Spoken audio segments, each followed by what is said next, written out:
and I think we are live on the internet. I saw several people just kind of chilling in the Big Bones waiting room. I hope you're all doing good.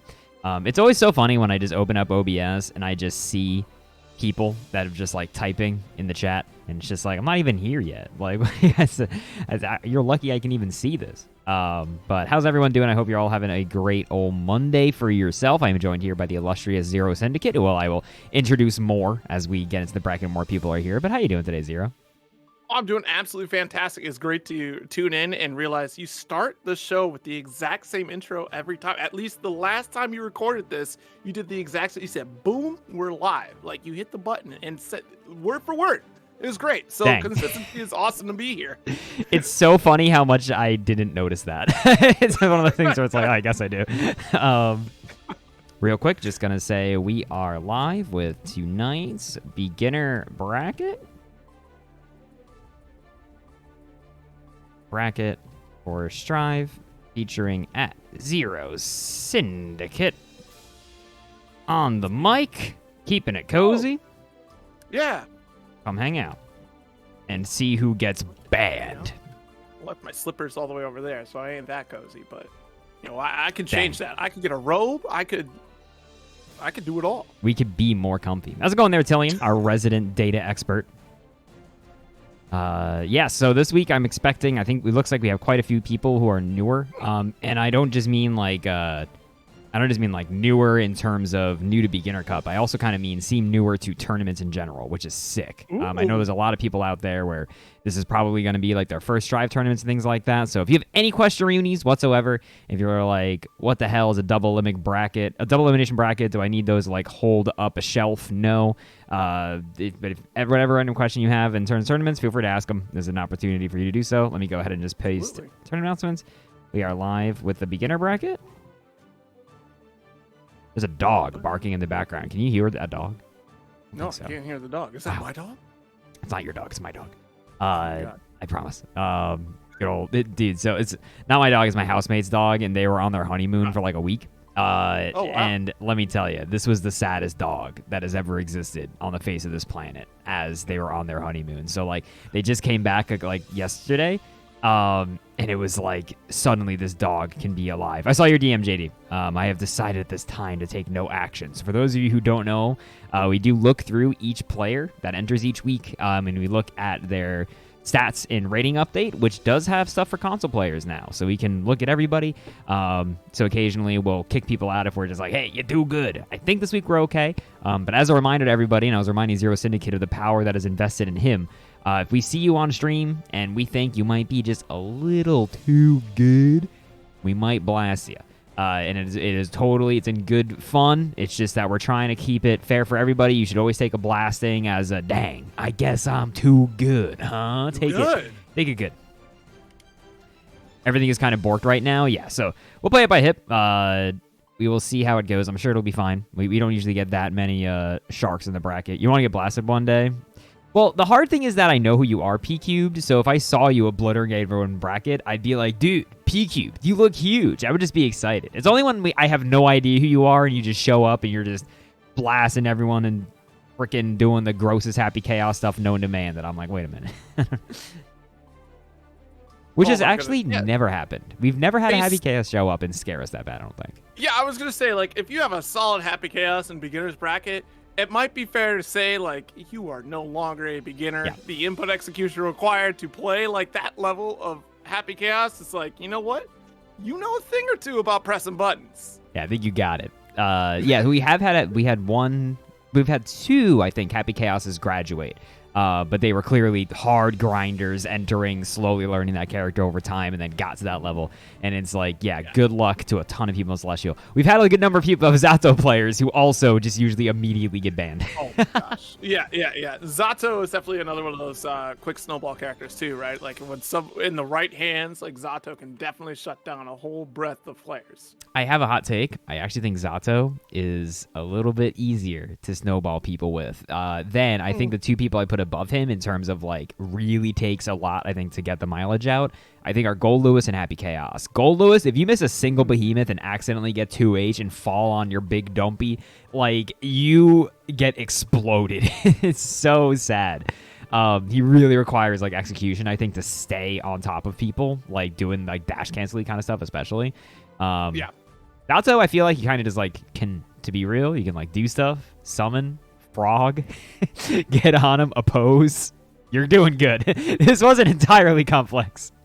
Yeah, he's not the most like complex, but also like when you think about like, just the puppeteering of trying to control Eddie on top of that as well, like in a smooth like dance, as it were. I mean, come on, we know that Zato is a profound salsa dancer. We've seen it in the Win animations, and like that character is definitely one of those that can like at a very early stage. You're right, like if you overwhelm the opponent and utilize Eddie properly without running out of that meter, then the opponent might have a problem challenging, especially with how fast Zato's 2 and 5P can be to really counterpoke a lot of situations and like, fake pressure as well too. So there's a lot of, ways to get out of some tough situations with that character. Yeah, no, 1000%. No, Zato is very, I think, like, one of those offensive. I feel like Zato in this game is that archetype of that a lot of people put on just anime games in general, in terms of character that wants to just mash, and then when he finds the hit, he wants to make sure you never play again. Like, that is very much Zato. Now, I think at higher levels of Strive play, that describes everybody in the cast. But I think Zato's, that's like his immediate game plan.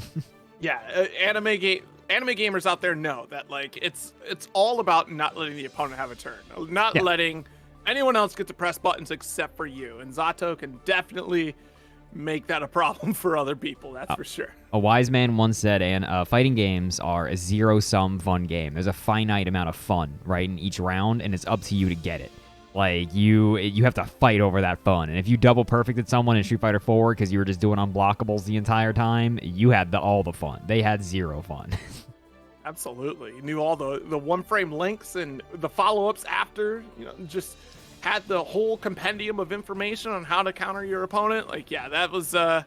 You're definitely bound for a fun time, that's for sure. Yeah, Plus, thinking about it, this week is new patch week on top of it as well, right? Yeah, the new patch came out. I commentated the Red Muffler Man charity event last Friday, so I at least saw a little bit of this patch, Arioni. I'm interested to see what I'm always curious about in terms of like whenever there's a new patch is like, how does it affect us, right? In terms of, I commentate a lot of high-level gear, and stuff like that. And also there, it's interesting where it's just like, what patch notes am I actually going to like see, right? Where I'm just like, ooh, that's a new thing, right? Like, there's still so many things in Strive now where like from the last patch, I'm like, ooh, that's a new thing. Because I just like remember that it was new. Like every time you see a counter hit confirm, right? Where it's like 2K, something else. It's like, ooh, that's new. And I was noticing, I was watching Strive the other night. I was watching some tournament that I totally forgot what it was. But I was noticing the meter build difference, like pretty significantly. Yeah. Like it is when you are blocking, you are just building meter, like not like it used to be, which is pretty crazy. Right. Yeah, I remember really early on for Strive in particular that when you're blocking, it almost felt just completely punishing in a way. Like it was very difficult to get out of some of these corner pressure situations, especially against a character like Nagoriyuki. Like if you didn't have a reversal to kind of test that slash series, or you just kind of waited for Bloodsucking Universe to kind of show up so you could jump out, or a purposeful gap where maybe a tap dust shows up out of Nagoriyuki. But yeah, there's definitely a lot of situations where you just kind of had to hold it and hope that the YRC came in time. Yeah, no, 100%. I noticed, hey, if you're watching the stream right now, whoever it is who's looking at the setup and actually spectating the match, could I ask you to stop? Sometimes that makes things a little more complicated in the airwaves of Guilty Gear Strive if several people are spectating at once. It's okay. If you're still on, we're not going to yell at you, but whoever, excuse me, whoever's in the green Nagoriyuki mask with the red high, unless that's you, Zero. Is that you? No, that's not me. That's not me. No. I got the Soul Bad Guy jacket on. I'm good. There's a strange person in the front looking at the setup. The red zone is for loading and unloading only. Please stop looking at this. I don't think they're getting off. I think that's their life. This is an OSHA violation waiting to happen out here, okay? By the way, our first players of the night are Scargust. It's Twitch extraordinaire Scargust. I feel like I see him in every chat I've ever been in.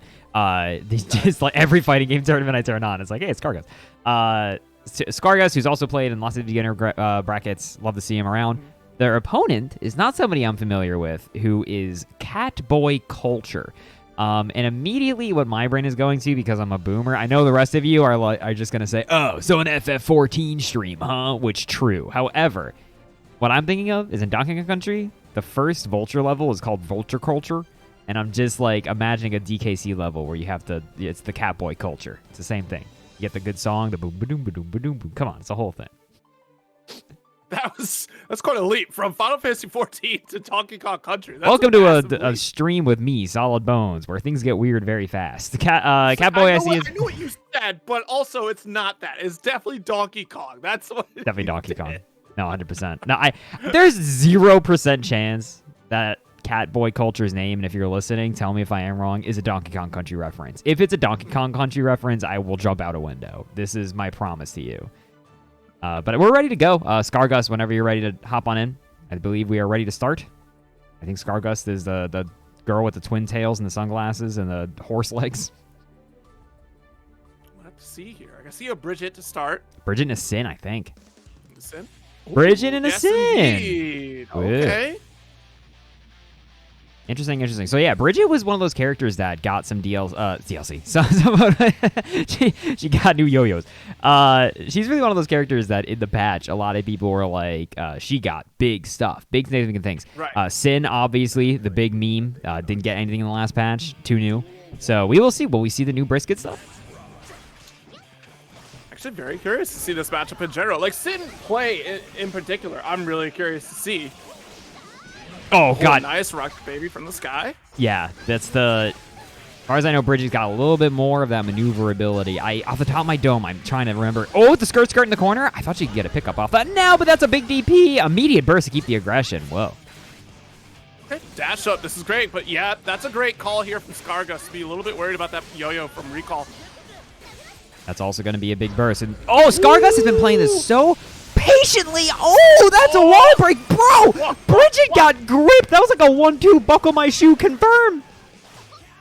Absolutely huge damage. There's a beautiful 6P there from Catboy. Okay, nice challenge. Nice full stop there, but Sin's got the movement too. Yeah, caught the Nice toes. counter. Dude, that overhead is still so messed up from Sin. Like, you think Bridget's going to be out here with her quick, weirdo overhead swang and stuff. Sin's just got one move. He just inputs it once, and it's an overhead, and it's incredible. Like...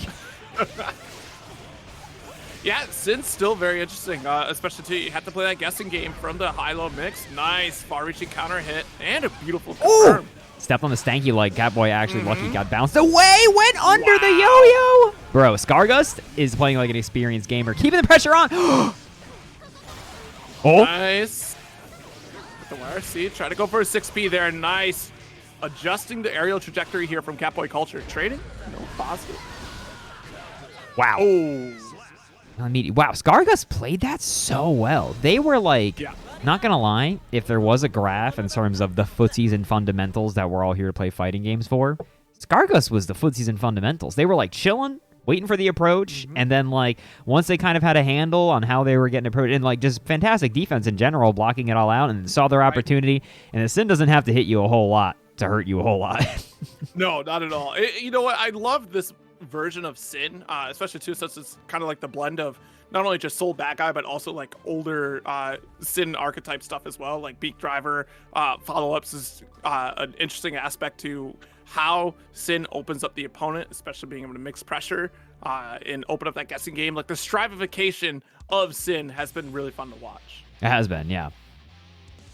Yeah, no, I can't believe it, dude. They're actually playing footsies. I was led to believe that it didn't happen. Dude, it's so funny to me that, like, every big FGC person has had to say at some point in their life, like, everybody, there is no footsies. Like, it's all a lie. Like, it's not a real thing. And Maximilian just put out a video today where he's like, guys, I don't know how to tell you this. There's not really any honest footsies in fighting games. Like, very funny. I want the honest neutral. Why not?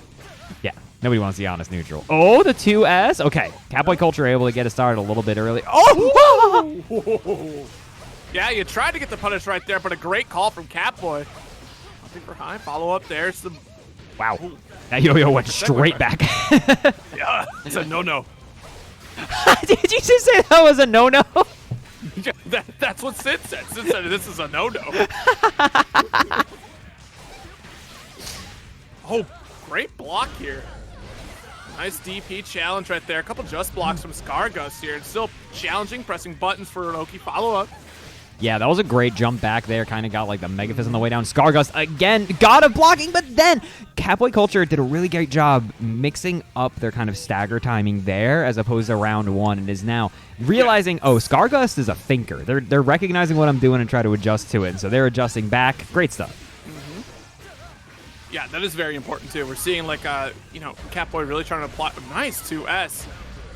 Again, still pressing low this time. Look, we're making that call out, right? Because we got hit low so many times by Scargus. Why not challenge it with that 2S?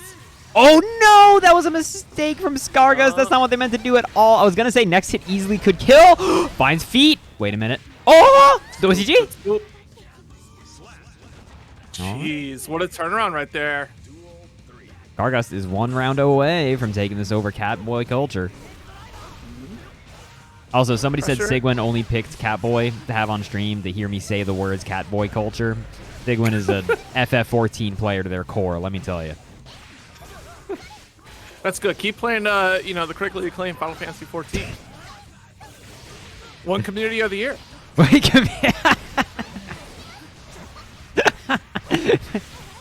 I'm so. Oh, the fast RC load! That was vile. That was so gross. That's the layer 2 mix again. Good recognition in terms of Scargus is aware. They are blocking like the quick overheads and stuff. So now you do the quick lows, right? Dude, I just imagined at the Game Awards if they were like community of the year goes to FF14. I feel like a whole entourage of like cat boys should have ran up on stage and like please don't give anyone else ideas. You already have one. We don't need True, actually, we had the Dark Speed. But I'm just saying, I want to see a whole reenactment of the Broadway show Cats, like, appear on stage. And they're like, congratulations, FF14. Not the remake one, right? The OG Broadway. I want the horrifying one. Yeah, let's not do the horrifying one. All right, 1-1 right now. Like I said, Catboy is doing a really great job recognizing Scargus is really trying to be adaptable on defense. That was good timing from Scargus on that, right? Because they jumped in, FD the whole time, recognized, like, it's probably safe to hit a button. Oh, dude, the wacky DP. Gotta let the follow-ups, right? This is why they nerfed Sean. I'm telling you, this is a throwback to Second Impact Street Fighter 3. All right, there we go. I just wanted the build meter by hitting 2 S over and over and over. Yeah. Oh, my God. Uh-oh. No, dude! Oh! Wait! Okay, we're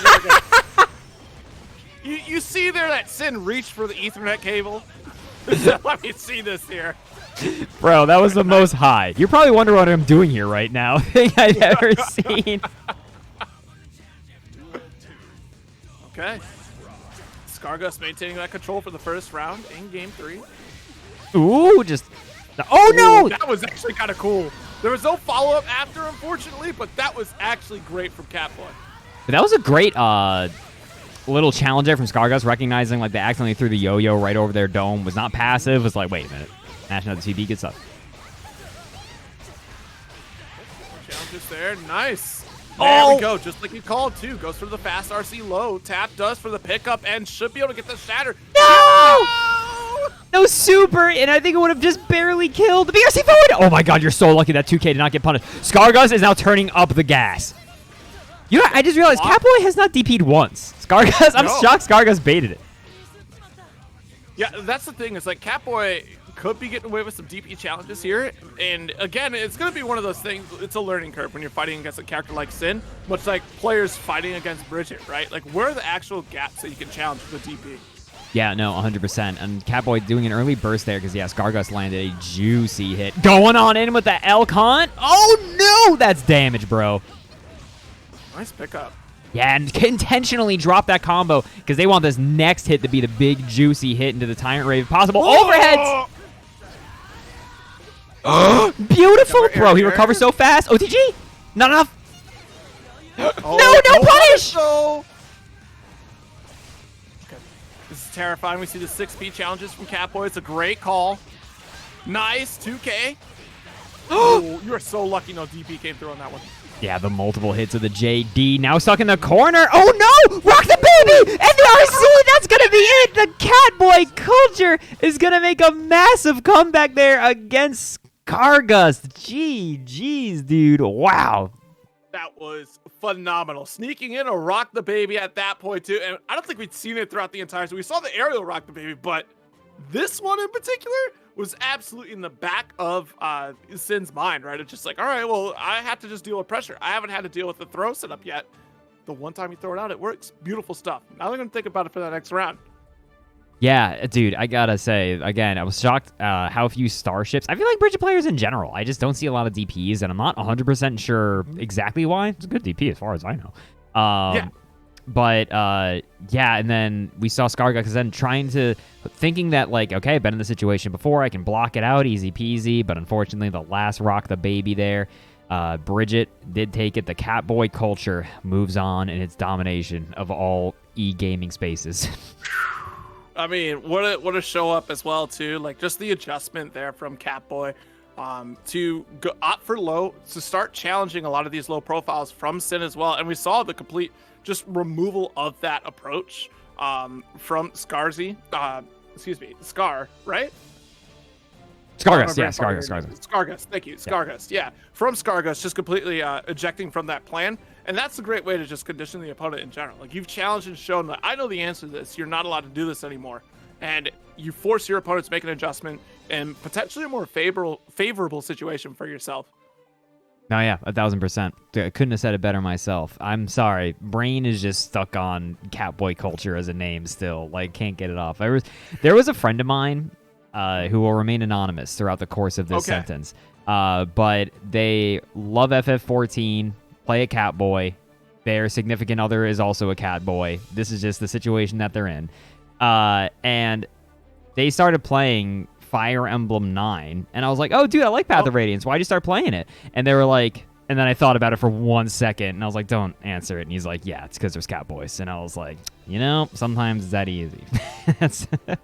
Honestly, you lost me when you said Fire Emblem 9. It's like, wait, are we numbering these now? And then you said Path of Radiance. Like, is that really 9? Like, oh my God. That's 9, yeah. There's a lot before it, but... Yeah, there was definitely a lot before it. I've just, like, never thought of it as the 9th. That's crazy to think about. As soon as I say that, 2 different people in chat are like, to be fair, ran off kind of a good Catboy. And it's like, no, I hear you. It was just the funniest thing I've ever encountered. It was such like an obvious, like, oh, hey, dude, you're a snake. Why are you buying eggs? Wait a minute. Oh, yeah. I see. I've walked into this situation of my own accord. I think our next match, unfortunately, there may be a little bit of a kerfuffle where our friend here cannot join the lobby without their game exploding. So I think they're going to try their best, but we may be skipping this to move on to a round 2 match. We're going to see. We would love for them to be able to get in, but we'll play it by ear. They should watch ReZero that has a Catboy. I don't even know what a ReZero is. Does it star Ft.ZeroSyndicate? My co-commentator? ReZero, wait. ReZero doesn't have Catboy. Are you thinking of, Grimoire of Zero instead of ReZero? Grimoire of Zero has Catboy. Did you just Mercenary is dope. Did you just get anime exposed live in a Twitch chat, Castor? Oh no. What's Felix thinking? I'm trying to... Oh no, there is. You're right. ReZero does have Catboy. Yep, I completely forgot. I mean, it's been a minute. I feel like having an anime in the modern era that doesn't have Catboys in it is just it's a misfire. It's like how in the 80s all anime were like, we have to be cool. The modern era, they all have to have Catboys. This is just what it is. I see. Has to. Okay, so to make a successful season of One Piece, because they're all not successful, right? They would have to add Catboy into One Piece? Oh, no, they already have Catboy. I was going to say, did they not? I feel like that show has 1 million characters. I would have been shocked if one of them wasn't a Catboy. They have a handful, now that I think about it. All right, that joke just fell flat on its face anyways. So hey, I'll have you know, everybody, I watched the first 2 episodes of the new season of Pop Team Epic, so I'm officially reinstating myself as the Weebcup King. Dragon King for the win, who's also the king. Thank you so much for the big 3 months of Primarino. I really do appreciate it. All the good modern animes, you can't think of one cat. I feel like it's just a slam dunk. There's usually a cat somewhere in the anime. Usually, yeah. Usually there's at least one. I mean, Chainsaw Man has a cat. not a cat boy, but does have a cat. That's a cat. Yeah. Red Muffler Man, thank you so much for the big ol' 11 months. I really do appreciate it. Wow. What else do we have? I'm trying to. There was. Yeah, I'm slowly watching the new season of Pop Team Epic, but outside of that, and I want to watch the seasons of Thunderbolt Fantasy that I haven't seen. I'm not a good anime dude, which I have a feeling nobody here has seen Thunderbolt Fantasy. I think that's like a secret. Has anyone here seen that? Please, somebody throw me a line. Please. Nope. Help. Thunderbolt Fantasy is lit. Red Muffler Man knows. Thank you, Muffler Man. We could have talked about this. Red Muffler Man is very. I feel like we have talked about this before, haven't we? Thunderbolt Fantasy is a show written by Urobuchi that is a puppet show. And it is super sick. It has the coolest music. It is awesome. I can't recommend Thunderbolt Fantasy enough to anybody who just likes cool swords. Okay. Highly recommend. That is so crazy. Look at this thing. Dude, one of my favorite things that I've seen. By the way, again, we're stalling just for a little bit, just kind of waiting for our next match to come up. We had some issues joining the lobby. Oh, yeah, by the way, we do have a new emote if you are a Twitch sub. We have Solid B Punch of Dudley's throw animation from Third Strike, which just makes me laugh really hard because he's just punching you in the body 1,000 times. In the behind the scenes thing for Thunderbolt Fantasy, maybe the funniest thing I've ever seen was that they had a puppet that they needed to spin. He was a guy with a spear, right? And he does an attack where he just starts like spinning like a Beyblade with this thing in midair. No, like vertically. Like he is horizontal and he's spinning.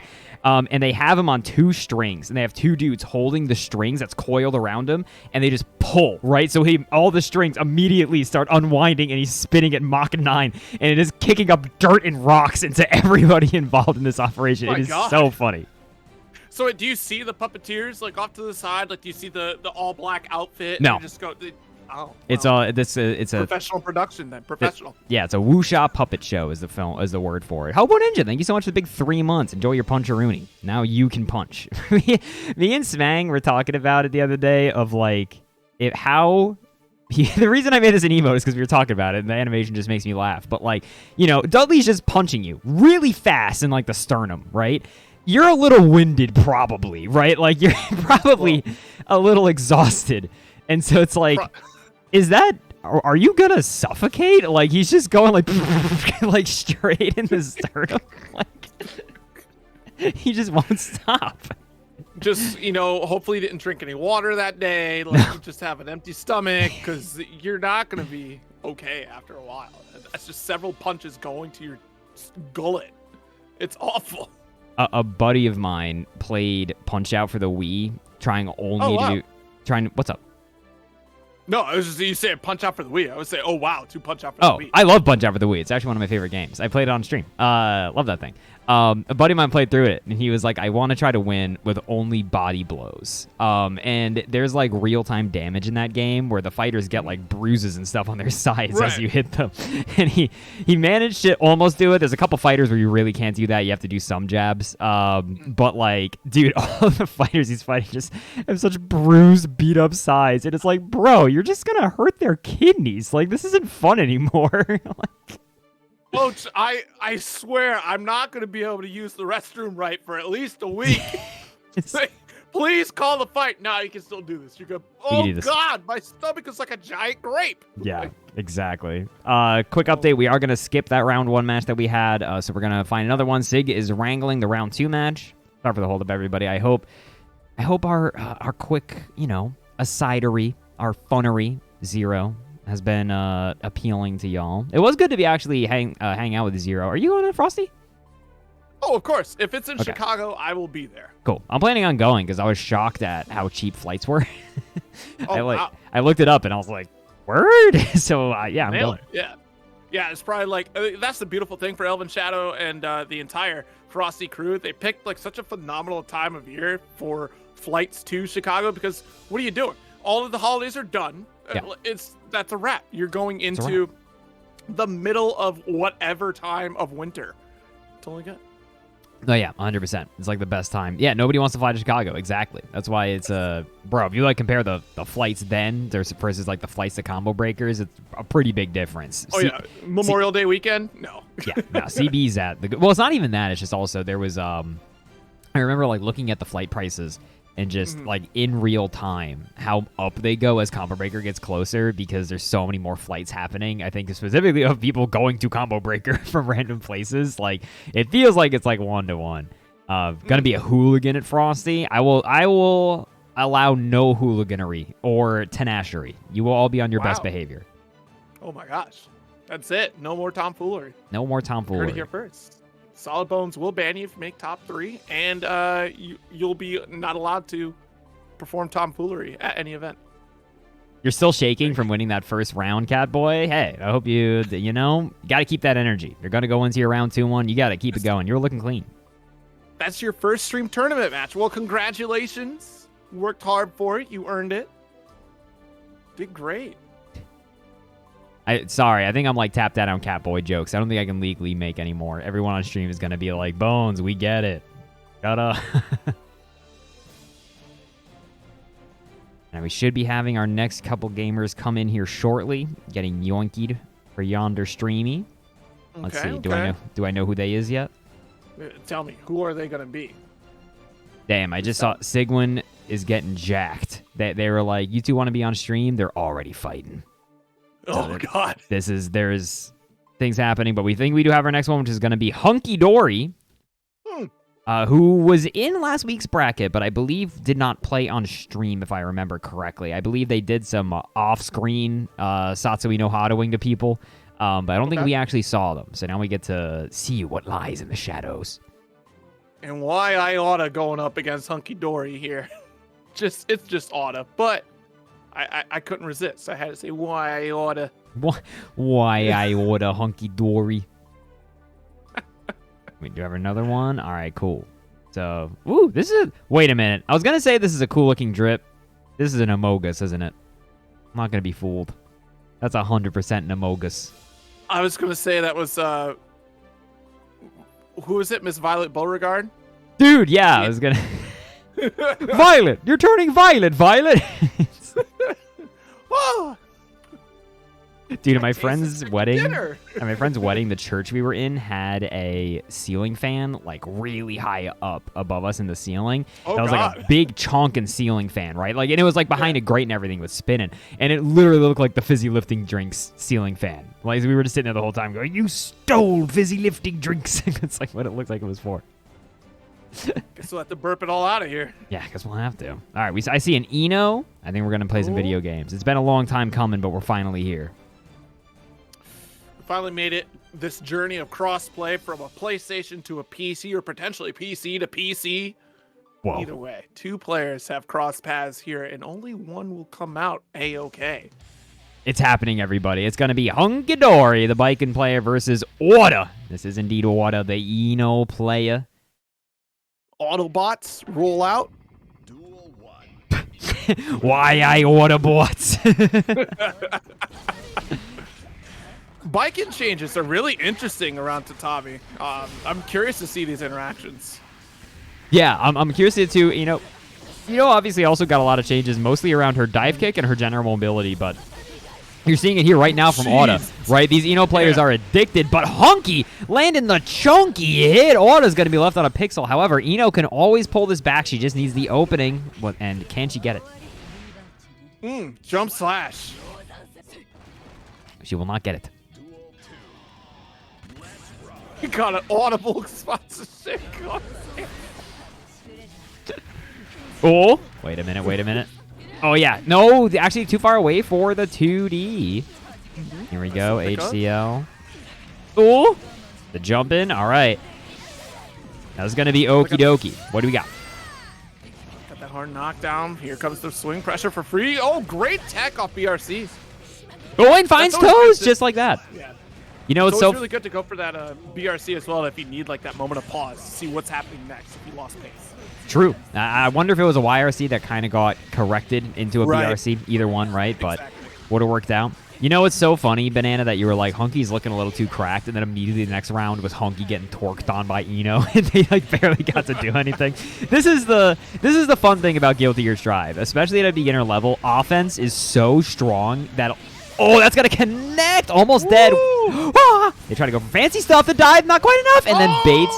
the parry and gets the low. Order is going to take this first one. It's the funny thing about Strive. We talked about this a lot, but like in beginner brackets, it's not hard to get to the level of play, I don't think. Then look, hard is very in the eye of the beholder in terms of what you'll find difficult, what takes people longer. I think, though, a lot of people develop the offensive game plan where they win a round without getting hit a lot faster in Strive, then they will learn all the nuanced neutral counterplay, right? So, while someone can look cooking on offense, you can be like, I'm sorry, is this Latif's brother? Like, then they get put in situations they're unfamiliar with, and they just get run over straight back. It is kind of the nature of Strive, I feel.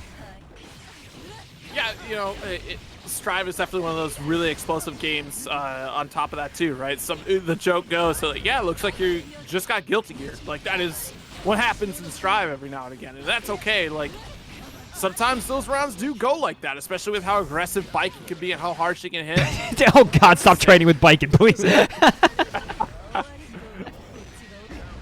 Oh, my goodness. Nice stroke. And the immediate burst. Got the gun!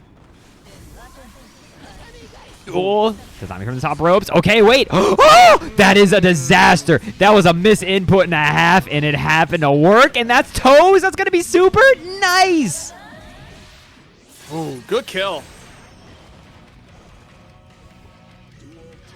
All right, strong showing to start. Strong start from Order. Oh, find the toesies. Okay. Yep.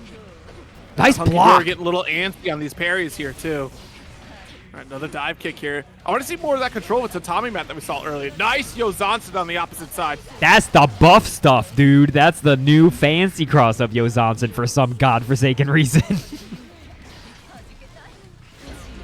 Whoa! Good. Gonna be an RC. Now, Hunky might get their burst back. Yeah, so it is a consideration. Does manage to get it out. Big note, trying to control the neutral ground here. And low. Yep. Tough call here.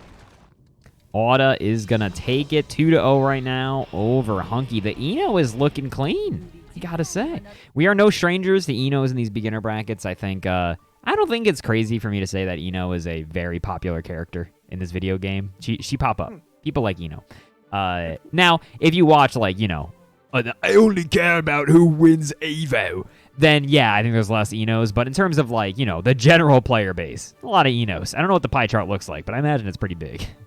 Yeah, I'm really curious to see regionally, like, what our character usage list looks like. I wonder, I would imagine, no, they should have those stats, right? Because they have the leaderboard stats, right? Yeah, I don't know. For wins at the very least. But, or that's data that we could look up on rating update as well, like the usage rate. But that'd be really interesting to see, like, in our country or side of the world, like, what is the usage rate of characters across the board? Yeah. I'd be curious to see if Eno does show up there, because I feel like Eno, while a popular character, I'm almost inclined to say that, like, I would expect to see more Ramlethals out there too over Eno. Like, those two I think are interchangeable. I think Eno's more popular. People like witches. So? I think people like witches. Okay. How many witches are there in fighting games? There's not many. So It really isn't. stepping up here is going to be someone we have seen on stream before, and I made the same joke last time. Hey, speaking of Fire Emblem 9, is Astrid from Fire Emblem 9. They're here. Look at them. There they are. Versus Mr. Pumpkin, which I feel like Astrid and Mr. Pumpkin are names that exist on pretty opposite sides of, like, the spectrum. That's wait, the wrong player is playing Soul Bad Guy. Mr. Pumpkin should be playing Testament. What is this malarkey? What is this malarkey right now? Also, how's it going there, MCNA? Hope you're doing good. Now, this is the soul, that, you know, shiny new soul, 5S, 5H. Now, you clash with 6P with an aerial DP. Bro, Pumpkin is gaming. All right, Arbiter side low. That's a Nice pretty big pickup, button. too. Yeah. And now we got the much faster Grave Reaper as well, too. If this hits, all right, there we go. Justice exists in this world. Hey, but you know what? Sometimes folks aren't ready for it, or you're catching, like, all right, well, they pre-jumped and they jumped the wrong direction, right? So it was a big Hail Mary here, but also Mr. Pumpkin could take the time to try to figure out how to navigate the neutral. Great firm right here for Mr. Pumpkin. I think should have actually done the fake bandit into the land, into super, theoretically. Now you're kind of stuck in this neutral situation. Oh, no. 6S? Yes, CRC, yes. The only real way Soul can convert it to damage now does not get the clean hit. That was a pretty far away wild throw. Also, that heavy mob before, that's why it's dangerous if you play Soul to play with Soul Seam on. Like, it's going to make you do weirdo crazy things. Okay, nice low here. Astrid running it. Ooh. Unfortunate timing there from Astrid. Astrid was looking for a setup on something. I think it was probably going to be just for the Crow to summon out, get that Stain State. I love the screen control options Astrid's going for are very explicit for how Mr. Pumpkin has been playing, and it's the last input burst. You know, you gotta always wonder what if you burst and their controller gets unplugged, right? Like, you gotta go for it. But Astrid was doing a really good job of like keeping Mr. Pumpkin, who I think is playing this as you should, right? You should play this a little crazy as a Soul trying to desperately get in. Like, I think the second you're just kind of like walking and blocking against Testament, you're not going to be in a winning position. So, like, I respect it immensely, but Astrid has been doing a really good job just keeping it chill, using these gators to, like, deny the movement from Pumpkin and stuff like that. Really smart stuff. And also, I would start to look for, like, a Vortex through some of these Arbiter signs, right? Of course, the risk being, like, Grave Reaper and then also low Arbiter sign. But we've seen time and time again that Mr. Pumpkin's getting caught by high Arbiter sign, which you should be able to low profile through if you go for that Vortex, right? So, true. Just send that message to the opponent and give them a moment to be like, okay, cool, like, you're aware, but so far the message has been Mr. Pumpkin is not ready to block high. But that's also, I'm going to say, there's a layer that also exists right now, is Astrid has done a lot of round start 2S, and they have hit them straight out of Vortex like 2 or 3 times already. So I wonder if Pumpkin is already mentally like it's not an option anymore. But sometimes things can still be an option, even if it's getting beat at certain times, right? But yeah, great block. Got to use a meter to keep it safe. Oh, no! Ooh, I like the idea. Oh, goodness gravy. These 6Hs have been getting money. Nice pickup.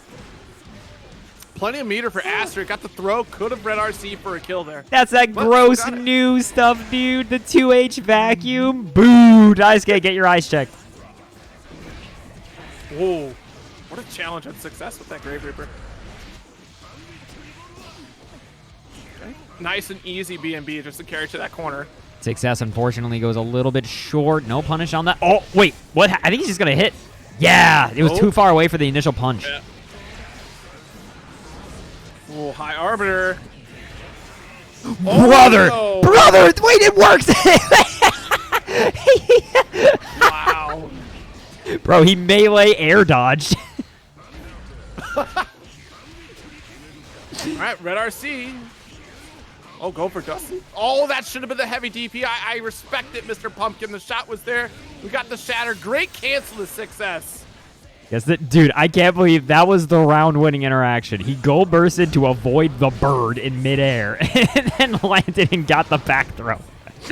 It's crazy that you still recovered on the landing of that. That was actually really wild. Nice bandit revolver there. That's crazy. Beat Arbiter's side.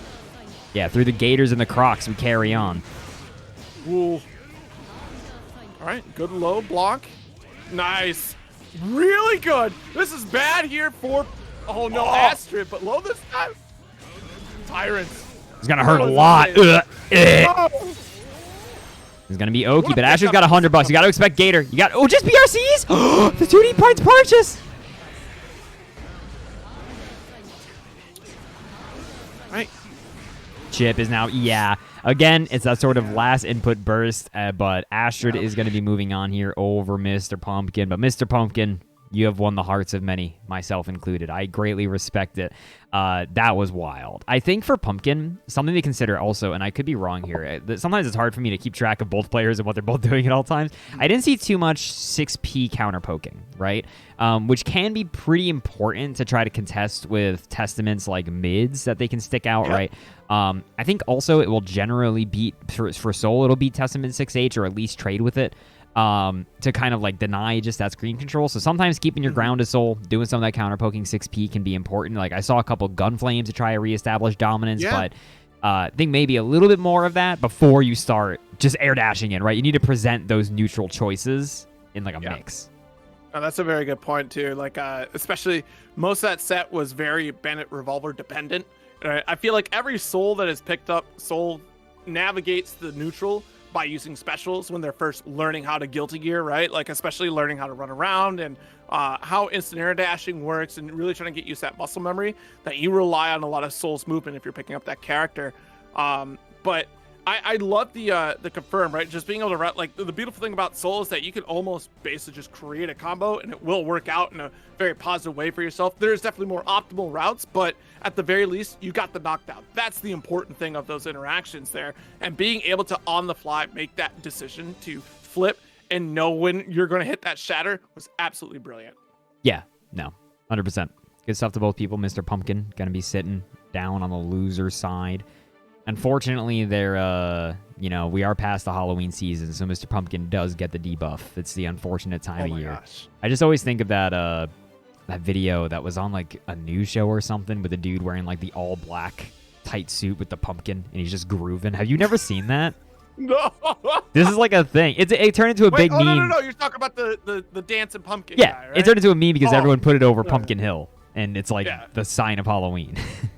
Okay. No, you said pumpkin suit. My mind went to this guy wore a suit just adorned in pumpkins. So that's immediately where my mind went. Like had the tie with pumpkins all over it and just a suit that had pumpkins all over it. And yeah, that's where my mind went. I thought they went on air. It's like, well, we all said we were wearing our Sunday best here at the news station. And turns out nobody else came in their Halloween fits. Dude, don't you hate it when you dress up for Halloween and nobody else does? Then you just feel dang silly.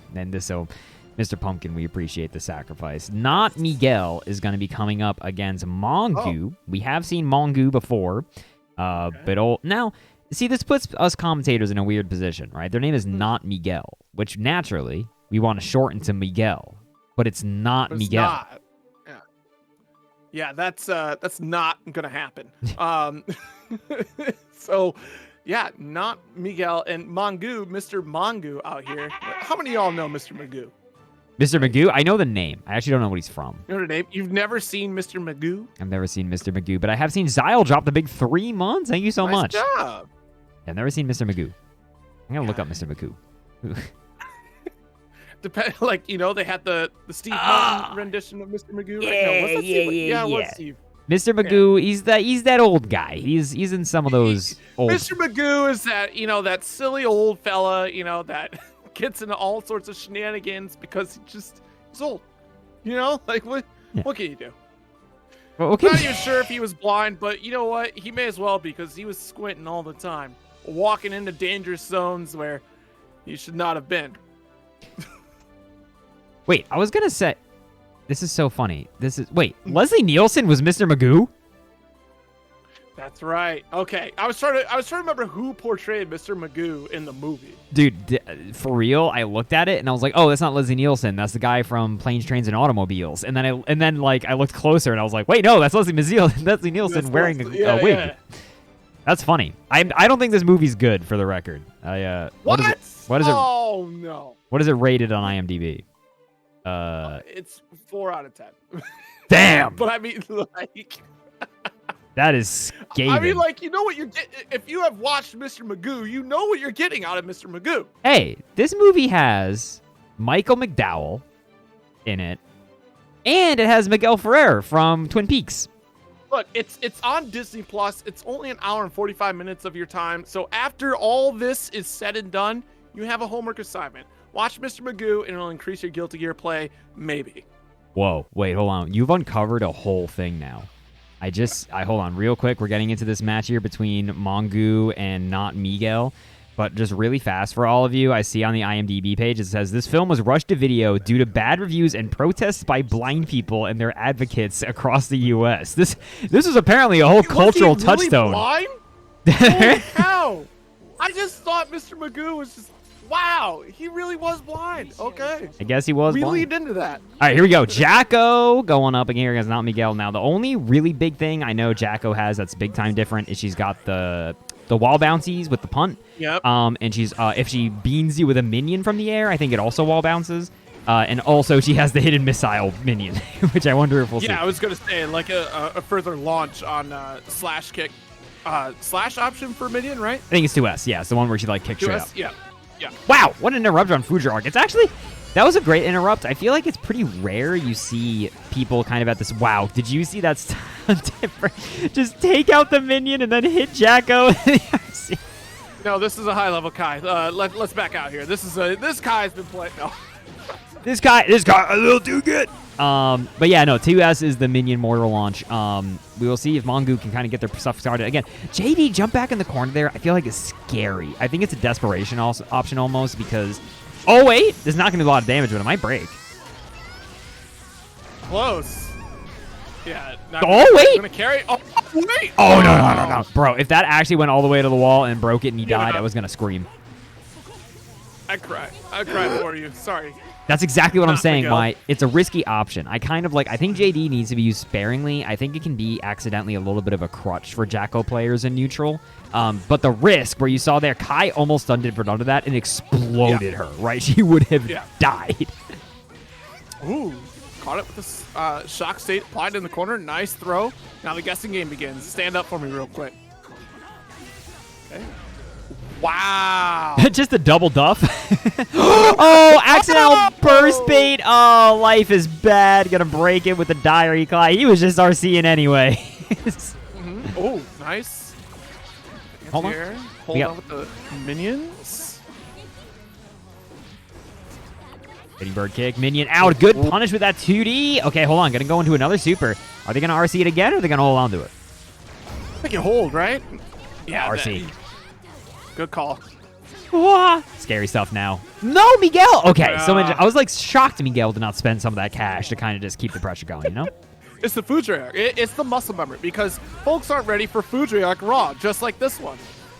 Fujiark Raw is pretty. That's a gamer choice. There's again, standing up to deny that much of the plusy framies. Oh, good interrupt. Yep. Effective minion toss. Nice, avoiding the stun dipper. You knew it was coming. And that's the scary thing about a Kai that's willing to throw a stun dipper like this. But it's a great call to challenge these minions. Stun dipper RC. 5K stuff? Yeah, good job. That was so meaty, dude. Oh, no! Caught in 4K. This is going to hurt so bad. Good lord. Oh, it's cross under. Oh. Oh, what? Wait, whoa. Mongo. Whoa. Mongo. Oh my god. That was 2S? That was nasty. I don't know. Was that on purpose? Did she just hit the deck to dodge it or was that part of the combo? That was sick. Run up. See. That was godlike. I don't even know if we'd see that in like actual tournament. Like that's like you would have to know amongst all the layers. Like that was the spot dodge.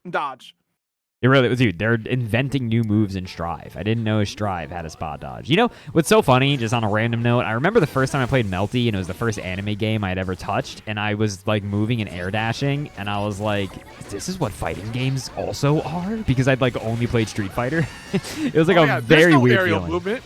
You can't move a character in the sky like that. Let me introduce Alpha 3D real quick. Hold on. Yeah, right. Oh man, this is gonna be a lot too off that stun dip. Actually. Jeez.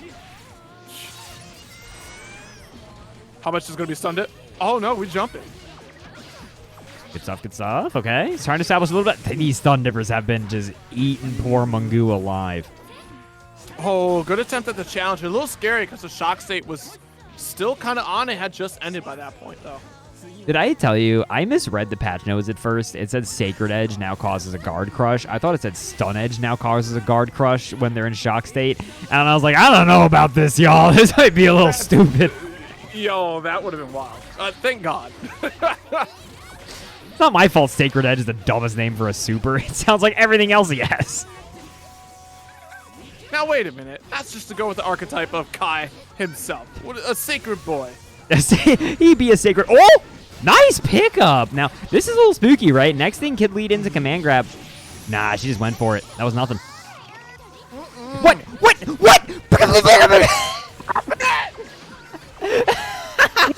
Daisy PRC. Bro, again, the desperation JD's in the corner, but they go unpunished. Mongu is looking to make this all theirs. Nice, finds the low. Dude, that delayed PRC was the biggest have a taste of your own medicine thing I've ever seen for Kai. Yo, facts. earned it. You know what? You earned it, not Miguel. Sorry. All right, there's the stagger pressure in the corner with minions on top of it. The boot. Uh-oh. Oh, but the... That's the new stuff, right? It blasted him out. Maybe not didn't expect it. Oh, I like the 6P right there. It's just a little bit too early. Oh, going through the kids. Okay, here we go. Not Miguel. Getting started. Oh, my God. Yeah, that's rough. Happens plus frames. Holding these. Mongu now trying to either opportunity to potentially get out of this. Oh, nice. Very solid call out on the dash of throw attempt. Oh, the frame trap. Oh, dude, I thought that 2D OTG was going to kill. Oh, my God. Oh, my God. Are you dead? Are you dead? Yeah, oh, my God. No. Now you got to be a little scared. There's a super RC coming. Oh, Yo, my God.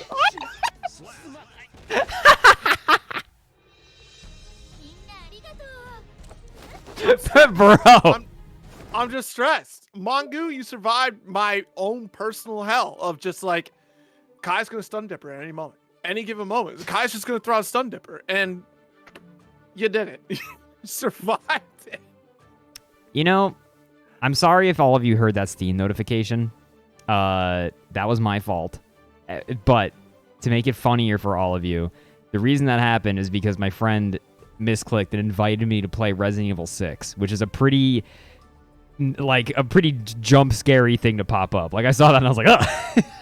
That's a very, I mean, I can't think of anyone else that would be playing Resident Evil 6 anytime soon in the near future on a particular... This is a real thing that just happened. I just got hit with it. Also, Amdax, you said why burst, and nobody had burst for like 30 seconds, so I'm going to need to know who and when and where to answer your question properly. But for now, let me just say big congrats to Mongu moving over there over Not Miguel. Looking good. Got some of that new Jacko stuff. You love to see it. Mongu has actually managed to place themselves all the way in Winterside top 8, and we're going immediately into our next match. I saw Leo and I saw a Pot. I see Scoops versus Tom, the neat guy. What a neat person. Scoops has to be the Pot, right? Yeah, look, I ain't trying to guess because the testament was not Mr. Pumpkin, so it's 2 on the nose. There's no way. Gotta be Scoops. We got Scoops fans in the chat?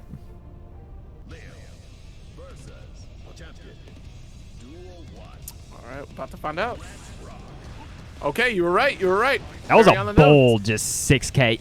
That had to have been around Sarkara Buster, right? Like in every stratosphere of the planet, that's what they had to be. Instead, they just got a full 6K.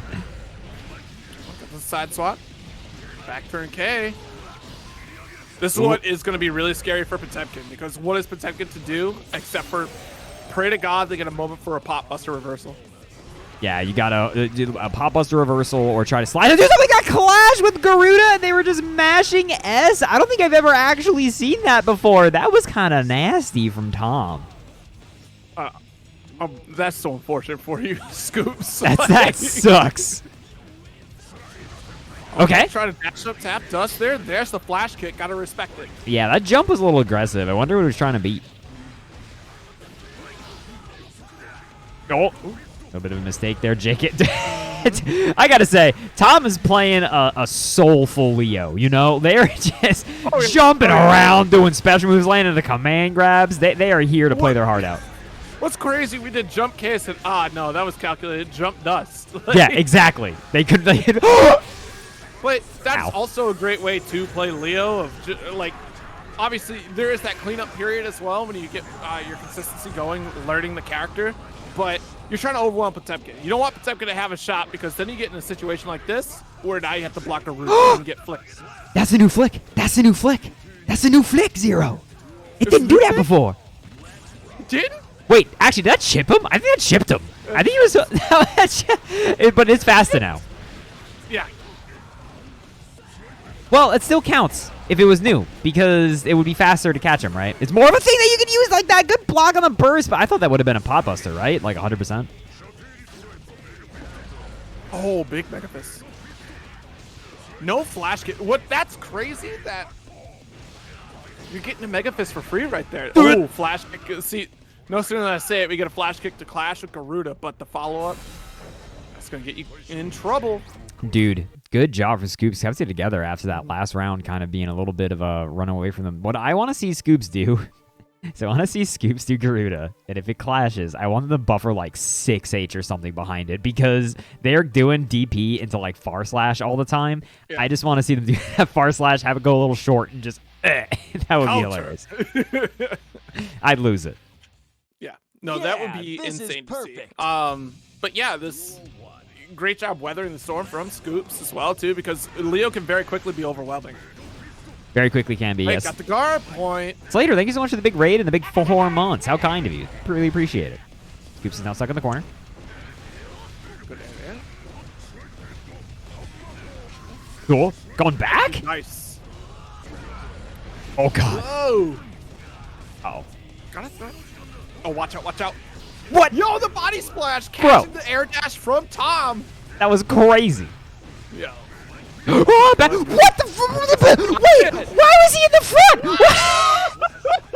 What? Oh, no. Dude, what on God's green earth? That was so weird.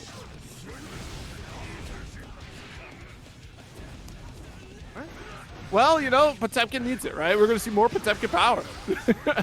Boy needs it. That was it. We saw, yeah, again, the walk-up guard points, but, just quickly DPing. Tom not immediately kind of go into the mixturization stance, though. Ooh. Yeah, Scoops was really trying to go for that hard read, right? Because it was expected, just like he said, going for the mix, right? Just the dash-through potential here for back turn stance.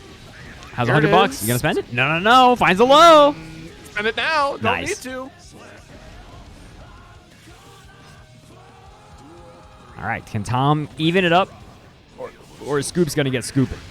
Yo, like, don't forget the flick. Yep. 6H indeed. Oh. The Garuda. Jeez Louise. Oh, jeez. And just 6H, just duff. We don't do pot busters out here. The Scoops is like a pot busterless pot, right? I don't think they've landed a single one. They're just striker. No, they landed a heavenly pot buster. Yeah. That was it.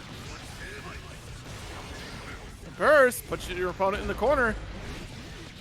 Okay, wait, but this is Leo we're talking about, Zero. Oh, you mashed on that? You mashed close slash on that? Potemkin knows no fear. He knows absolutely no fear. Scoops is going to take a 2-0 over Tom with not nary a pot buster in sight. I do wonder... So this is my theory. And I see some of you in chat are Scoops fans. I let me know if you know. But the name is Scoops. I have to assume they're picking pot because they want to do some scoops. I wonder if it's a little bit of tournament nerves. Are they maybe not super? Because we saw early on they were just doing the 6Ks, and then I saw like a 5P, and I'm wondering if they were just like, I'm a striker, Potemkin. The pots busters are not with me right now. You switch to hitbox and can't do the input? That makes sense. Oh. Well, good luck learning on that journey, too. That's trying to regain that muscle memory is definitely a journey. Once you stick with it, though, like the reward is just that much more satisfying for sure. But yeah, like even still, strong neutral, right? Despite not being able to utilize Pot Buster. I feel like that's what we were kind of waiting for in some situations to get that, but we at least got the normal grab. And obviously we were able to get that overdrive setup too, just a little bit too far away to get the shatter that we were looking for. But overall, like it's great to see that Scoops just made that immediate mental adjustment instead of like, all right, well, I'm going to keep committing to this game plan. Let me go back to what works. And I know that my buttons work. I know that my neutral can outpace the damage that Leo has. Yeah, and I mean, for our good friend Tom, the Leo player, I think the big thing that was missing from your game plan was just that sort of like understanding of how to convert Leo's like random pickups into wall break into more Oki, right? Like there was a lot of times you were just sitting on a ton of meter where it's like that should have just been like bing bonk, Leo super through the wall, running up on you, right? I think that's critical also. And to be fair, if you're learning Leo and you're just like, yeah, sometimes I'm not sure when, the thing is that super's like plus on block. So you can just do like SH super. What's the worst that happens? Yeah, go ahead for that back turn super, especially too. You connect off OTG as well, and that'll blast through the wall. Yeah, there's a lot of application for using that super. Yeah, 100%. But good stuff to both of you.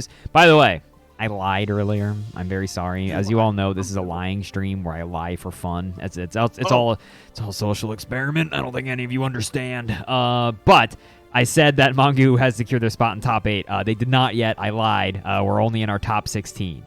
My apologies. You said it. I was just like, yeah, totally. Oh, you run the show. I have no idea.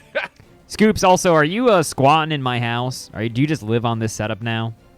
I'm going to have to ask you to, sir, if you don't have business here, I'm going to have to ask you to step away from the station. Thank you very much, Scoops.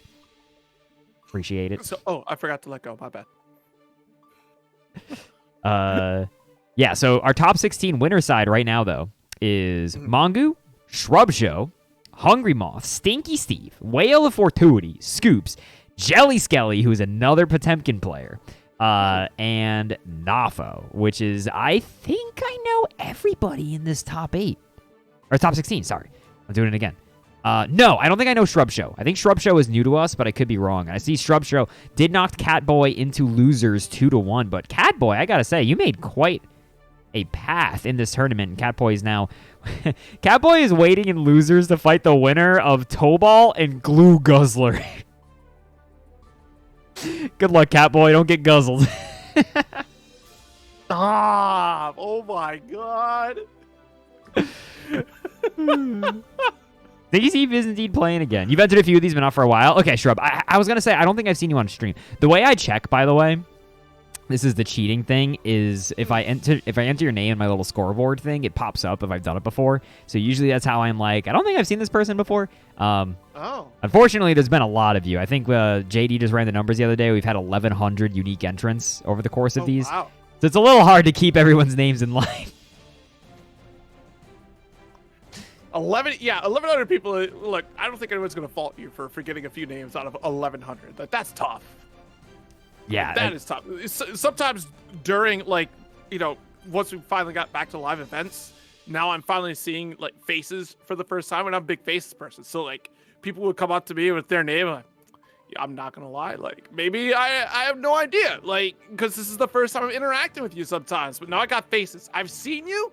I'll remember it's up here. So if I see you again, I may not remember your name, maybe, but I will remember your face. True. The way to make me remember your name is if it's a name that makes me laugh really hard. Like Stinky Steve, I'm always going to remember for the rest of my life. I will never forget Stinky or that he plays Anji. These are just facts I know now. Dang it. And Whale of Fortuity playing May, I'm never going to forget that that's who you are, right? These are easiest things. Scoops plays Pot, easy peasy, right? These are the easy ones. Slam dunk. Hungry Moth, I think you're... Oh, gosh. I think you're either a Geo or an Eno, aren't you? I'm so sorry. I'm trying to remember. Ooh. Soup Girl, aren't you a behemoth? Or I called him a behemoth, Gold Lewis. Aren't you a behemoth? No. I don't play Final Fantasy. Enough of the FF14. We can't agitate that hornet's nest anymore tonight. You don't... Shut up, everybody. You're all banned. Every one of you. Funny Faust? Damn it, Soup Girl. I'm sorry. There's definitely a Gold Lewis that we've had who's had soup in their name. 100%. You play Eno? Okay, I said Eno or Geo, so I was half right. We gave myself 50% credit for that one. Wait, no, you play green, also known as Geo. Wait, do they call green Eno G-O? Is that what we're trying to do? I play Geno. I'm really trying to get added to Smash, but Sakurai won't let it happen. Well, I have bad news for you, Bones. They stopped developing Smash. They're done. Next thing you're going to tell me is that Sakurai's a YouTuber now, produces game dev videos. I'm not going to believe it. Well, I won't tell you about the Kojima podcast either then. Because Kojima has a podcast? Kojima has a podcast now. I don't know if I want to listen to it. I'm scared. Kojima announced at, what was it? It wasn't Game Awards. Definitely not Game Awards this year. But Kojima showed up to a show to make an announcement. And everyone, theory crapped. It's, oh my God, it's going to be the next who knows what. Obviously, Death Stranding 2 has been announced. We're beyond that now. But it was like a pull-up, an announcement. Hey, I'm Hideo Kojima. Tune in on Spotify when I open up my podcast. It's great. Cool. No, Jeff Keighley did a podcast with him to further talk about his podcast. Wow. Because Jeff does a podcast, but Jeff loves Kojima. So Yes, this is a known thing. this is... All right, we do indeed. We're getting into our next one. Wait, Hungry Moth is playing Geo. Yeah, she played. Okay, I was 100% right. Okay, everyone was giving. Right. They made a joke. I thought they said that they were playing Eno.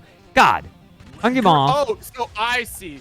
Yeah. Is the joke. I thought get was it. Green. Okay. This is gonna be Geo versus Anji. Geo kind of got some wild stuff in the patches. Let's go.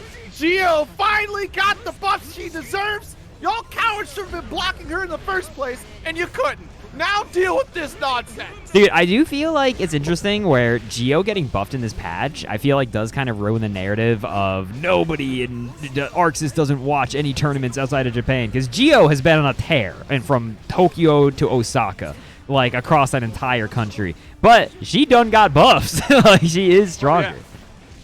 Yeah, and it's so crazy to see like the stark difference too between American play versus Japan play. Like regionally, we all think so differently about fighting games, and Geo running it in Japan is interesting because in America that is not the case. We're all very like bland on Geo. Like, well, there are better characters that do what she does much better. Yeah, no, 100%. Oh, the Ko manages to come out. Big 2K 2D. Oh, Left, right's going. Got the Melty Schmicks plus. Nice challenge. Yeah, that's exactly when Geo would very logically want to take her turn back. Oh, You stinky Steve, you nasty. You nasty, Steve. Who is this guy?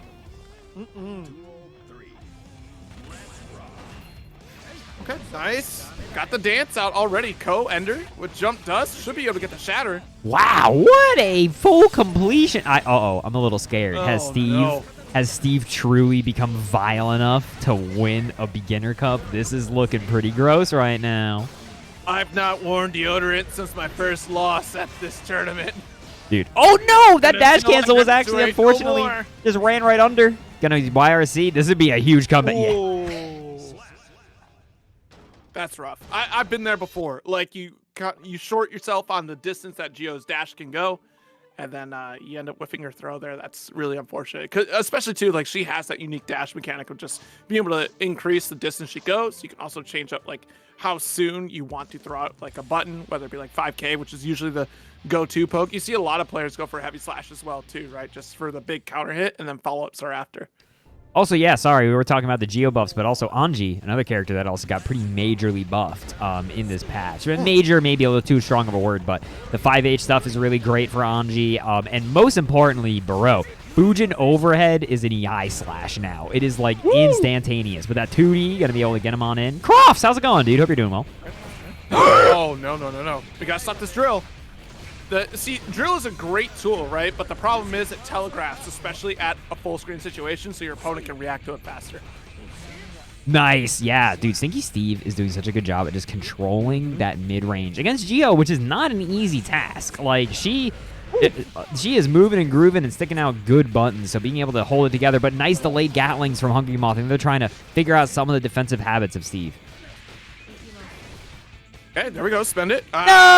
That was the attempt. Yeah, it always sucks when you see a 6H like that, because the one hit of 6H does like 5 damage. It's awful. Ooh. That was actually a really good eject button right there with the PRC backwards. Oh! Yeah. Wait, no way. No way Steve makes this comeback right now. It won't shatter. Send the tweet. Yes, the dive kick shuts down Ko. Wow. The spirit of Hanzo Gonzo is here live. Twitch.tv/solidbones. That's the first time I've seen that super hit in a long time. Really? Oh my goodness. I usually just see people use it in situations where it's going to be blocked probably. They just want to keep it going. Ooh. Almost got parried for that one there. Nice throw. Watch out for this meter. Oh no! The BRC did not help, and just like that, Hungry Moth gonna be munching tonight with a quick perfect, tying it up 1-1 against the. Wow. Also, that was a great control in the corner. Go ahead. Croft saying, hey, happy holidays, everyone. First of all, yeah, I hope everyone has a good holiday. Also, it has occurred to me, probably makes sense not to do a beginner cup next week, right? But probably not. December 26th, probably a little crazy. But January 2nd, maybe. That's late enough in the day that everybody can eat a bacon, egg, and cheese and get over their hangover. Right. That's fair. I mean, what about all the strivers that pick up Strive for the first time on December 25th? Play the game for a week before you enter a beginner cup tournament. Okay, good parry right there. And again, it's that drill kick, right? Like, that is, you're really telegraphing at that range. And you want to be careful how you represent it. It's got great plus frames. That's awesome. But 6P'able and also interruptible by dance, clearly from Anji as well. Just a little bit of the tap dust, but in that neutral, like, zero situation, nice. Scoop out the with the GODP, but not quite the full pickup. Look like Hungry Mouth trying to extend a little bit farther, but just look at this. Stinky Steve has already been pushed all the way to the corner.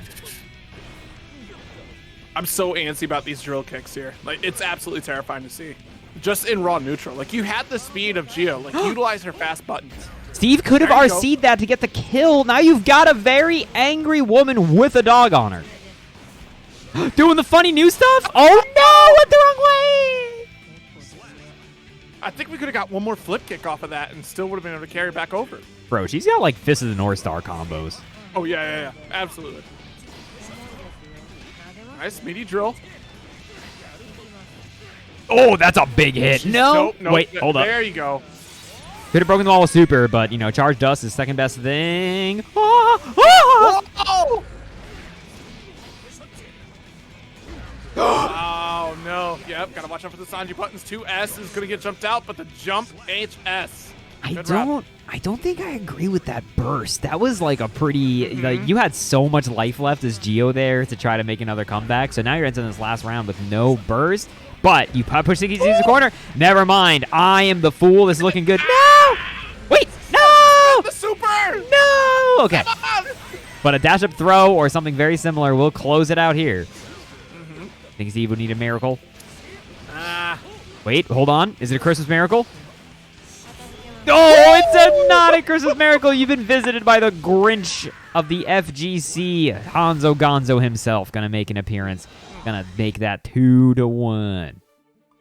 Poor soul. But a great show. I would like to see a better wrap-up, right? As far as like utilizing that meter to spend for a hard knockdown, especially in corner situations. You're only benefiting Geo for that, right? Because you're getting that positive bonus. You're then slowly building yourself up to her unique trait of just getting boosted stats for being at 50% tension upwards to 100% tension, which only adds to that fear of Geo pressure.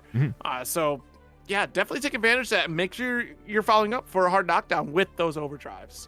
Now, I will say, Kermit, when you said it's not a waste burst, comes back fast, he'll have it back in the next round if he loses. That was the last round. That was the last one. If they lost, they would have not. That would have been it. That's why I was like, Yeah, it depends about how you're playing in neutral, right? Like, it will come back in that next round if you are defending like mad good and you're spending a lot of time rebuilding up that burst meter. So that's why you'll often hear a lot of us go like, oh man, like towards the end of that final round or like that round turnover, spending burst is kind of an iffy idea because then you don't have that immediate escape option should you mess up in the next interaction of the following round, especially against a character like Anji that can really snowball pretty quickly. Yeah, Anji, boy, can definitely snowball. Ain't nobody gonna say that he can. Anji's always had the damage. Like if a round starts going the Anji way, yeah, it's like that's what I'm saying, right? Like what Red Muffin Man is tagging on there too, right? Like if you have an empty burst gauge, even if you get it in the next round, you know they know when you're gonna have it. It's gonna be towards the end unless they just run you over, right? So again, I think you'd rather have the option there. And again, Geo is not a character with low life. She's chilling. Like she can really take a quite a lot of hits before it's danger, and you're like we're nowhere near the corner. That's why I threw it in there. It is pretty rare that I'll be like, I don't agree with that burst. Outside of these situations where it's just like, I think there could have been a better way. What the hell did it matter anyway? Hungry Moth won. The video games are weird. Competitive sports make no sense. Yeah, sometimes it's a confidence thing, right? Like, no, I know I'm winning the neutral, so let me spend it. I don't want to deal with this next round. Like, I want to come out ahead. I want to stop the momentum.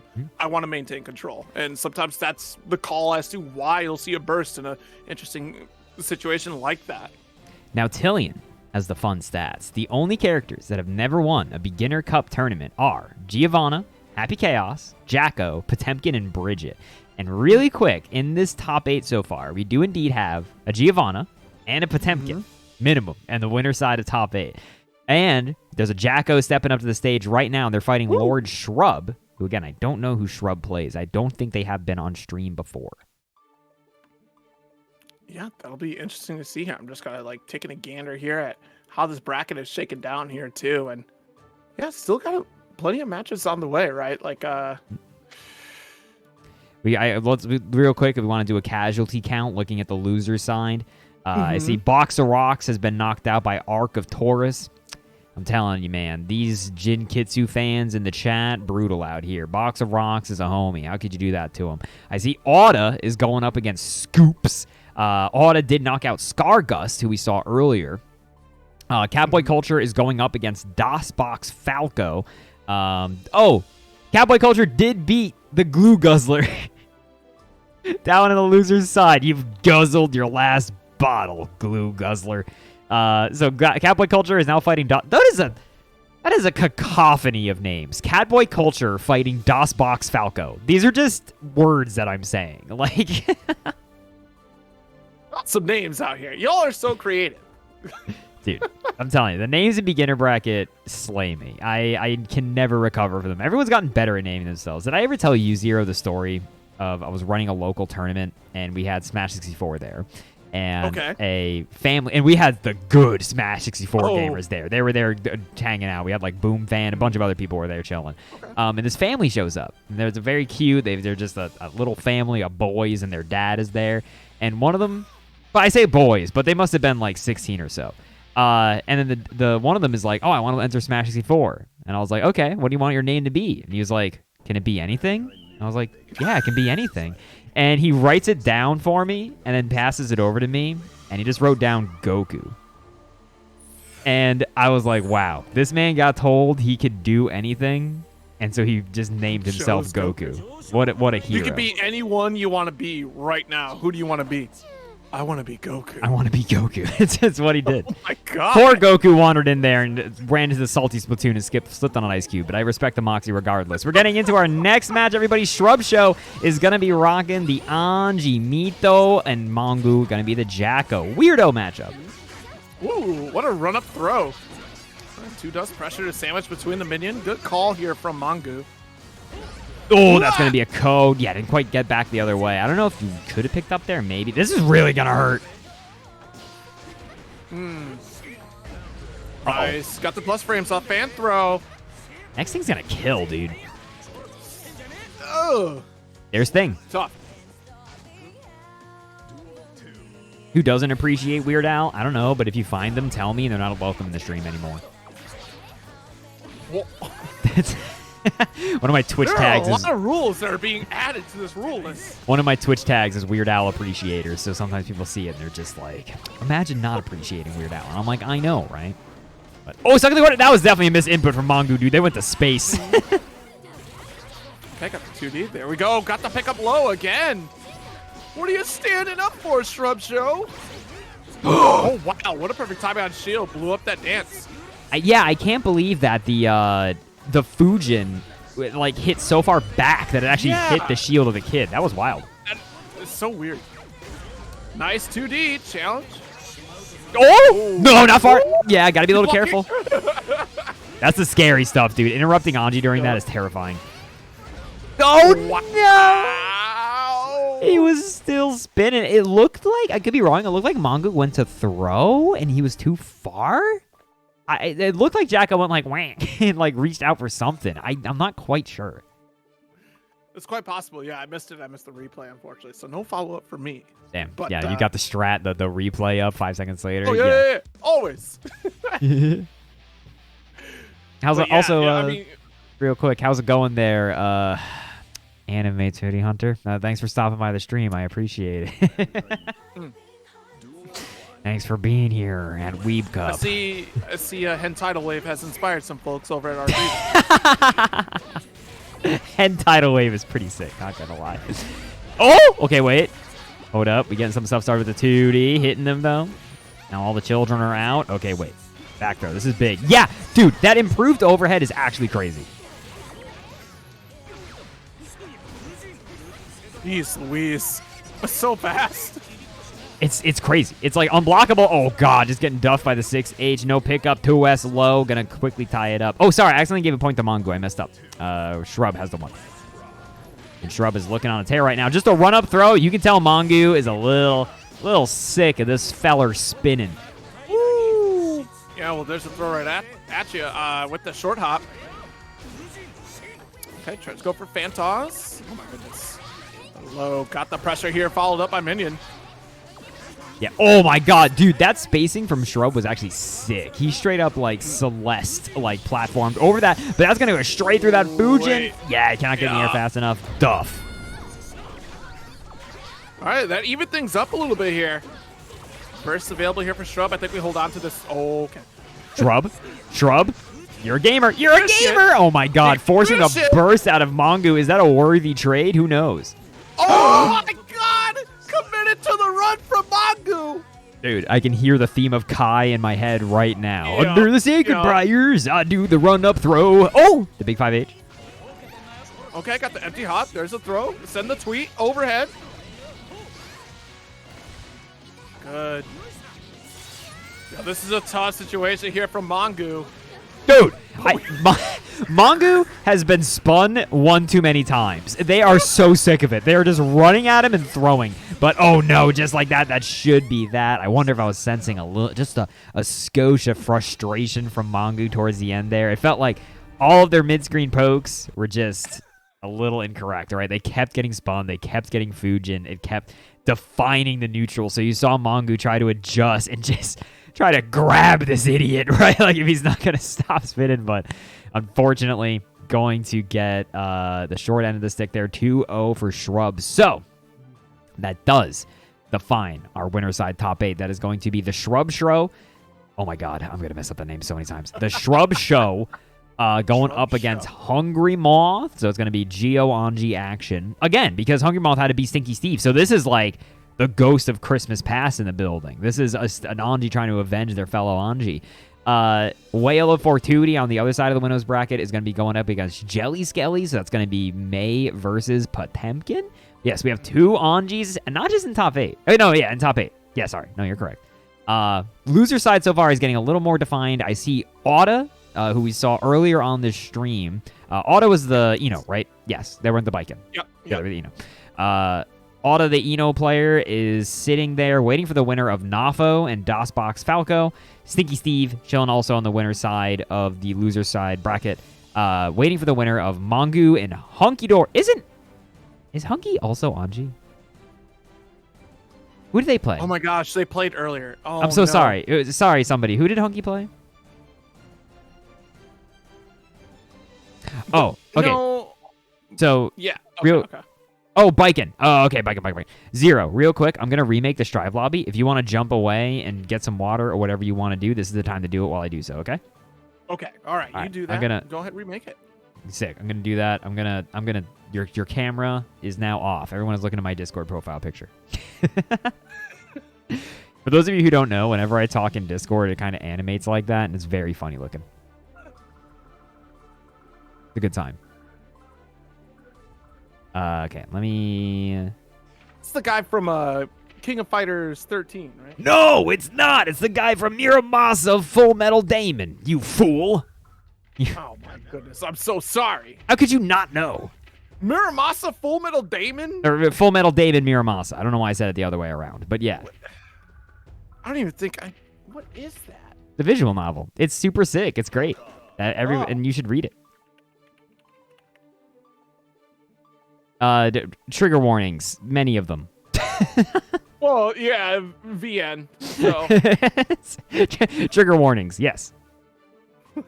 Trigger warnings. It is a VN. It is a VN. I am not morally responsible for anything that happens. Look, Doki Doki Literature Club is all you need to know. And after that... What do you mean that's all I need to know? Like, that's all you've read? Well, I mean, like, if you're talking about, like, how can you handle a trigger warning? I'm just like, what is your threshold? Doki Doki Literature Club should be an entire threshold. I have never read Doki Doki because I'm not. Oh my goodness! Play Doki Doki Literature Club. You have to. Sorry, aren't you getting water or something? No, I already got it all here. I came prepared. Damn. All right, fine. We can bring you back. Snap back to reality. Oh, there goes gravity. Ooh, there you go. I don't know why, dude. You're like zooming in. Like you need to spend. Look, I don't care what you're streaming regularly right now. Cancel it. Play Doki Doki. I'm not trying to tell you how to run your show, but you should play Doki Doki. You gotta. Oh dude. my god. Don't look anything up about it. You have to. It's free. Just play it. It's free. Don't look into it though. Do not. Okay, wait. I'm gonna ninja smoke bomb this conversation. Right? Are you ready for it? You want to hear something weird? Here's a smoke bomb. When I was in college, Dan Salvato, who made Doki Doki Literature Club, was at the same college, and he came to our video game clubs and stuff and hung out with us. So I know him, and he's also the guy who helped make the Melty Blood netcode stuff. So, oh wow, smoke bomb. Pff, I'm not gonna play Doki Doki. What the? Okay, remade the lobby. You should be able to join. We'll see if Skelly can join on in. Yeah, this is ridiculous. So, okay, exactly. Hungry Moth, unfortunately, has the same thought I do, which is there's a ton of great... This is the reason I've never played it, is because they market it as like, you've thought you've played visual novels? This is the first visual novel to try something new for once and try to defy genres. Meanwhile, VNs as a genre have done nothing but defy their own genre and be weird. There's tons of weird, like, genre-breaking VNs. I'm pretty confident. I mean, I don't know. I've not seen, like, the marketing material for Doki Doki to be like, yo, we've crossed the threshold here. No, it's... Doki Doki is like such an interesting experience that I can't talk about if you've never played it. If you played it, you would get it. Like, it's just a very like, I can't even like, that's the problem. You can't talk about Doki Doki without spoiling Doki Doki. That is the Wait, hold up. Okay, you're in the lobby, Sig. Did you get the lobby code? Are you sending it over to our friend Skelly? Oh, hold on. Yes, I am aware it is a very meta video game. I know it's the whole thing. Trust me. I probably know the most out of DDLC of anybody here who has not played it. I promise you. I have been held down and fire hosed this game. Talk to the developer.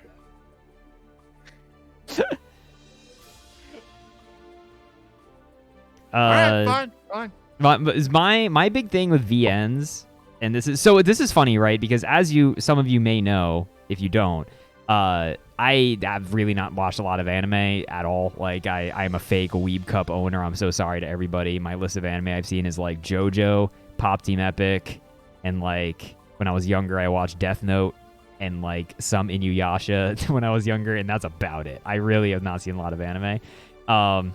But I have read visual novels, and there's some that I've read that I really liked. So like that's kind of the difference. However, I only read VNs if somebody walks up to me and like kisses me on the forehead and is like, "This one is perfect. This one will change your life a bit." I'm like, "Okay," and then I read it. Yeah, it's like Doki Doki is going to change someone's life. It's just like from me as a developer, like the way I look at that game is very different than like other VNs. Like VNs are great, right? If you're looking for great stories, great things that come out of them, like they're certainly not my bag. For me, right? Like I don't really dive into the VN world, but Doki Doki was the exception. Anime says, "You seen the good and bad and the ugly?" You mean that? I've got a poster for that. See, call me a Western shit if you must.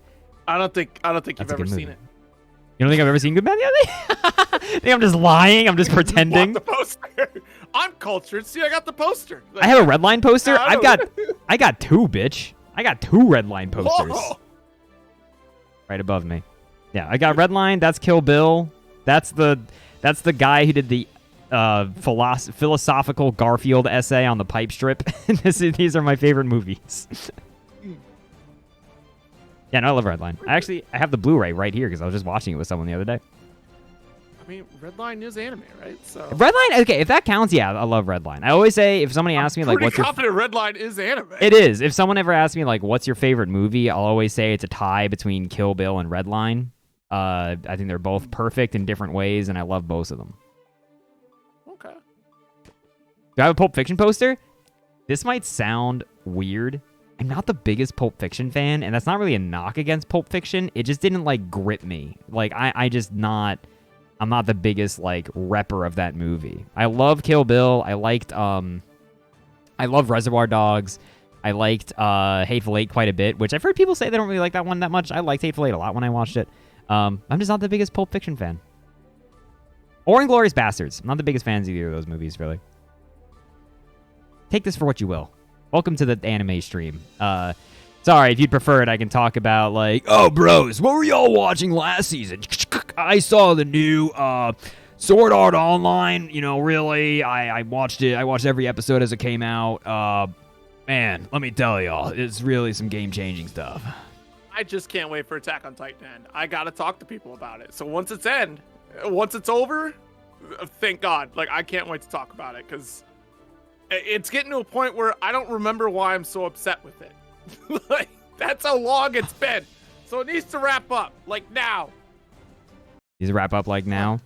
Damn, Jelly can't join. Oh, no. So, okay, we're going to do Hungry Moth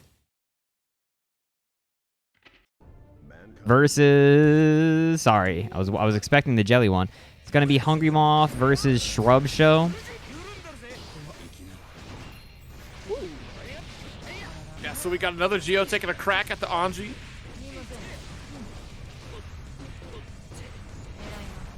Okay, nice. Got the plus frames to the corner. Goes for jump reset. Ooh, oh, bro, these lights keeping Shrub Show held down. Second fastest lights in the game. Second fastest. Oh, that was actually, I think that was almost too aggressive of a bait from Hungry Moth, right? Like, they could have done that in a way that they could have punished that rather than backing off so hard that they weren't even there to punish the super anymore. Right. I think they were hoping on the slide cancel from 5K to be able to reach that far, at the very least.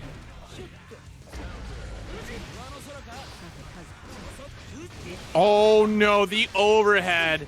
Yeah, caught you sleeping at the wheel. Woo! Nice wake up flip kick. Oh my god. Flip kick is going to shut down trying to do fan toss like that, like every day of the week. Stuck in the corner. Next hit, if it goes into super, easily could kill, especially with big Shrek mode. Just using the RC to keep it going.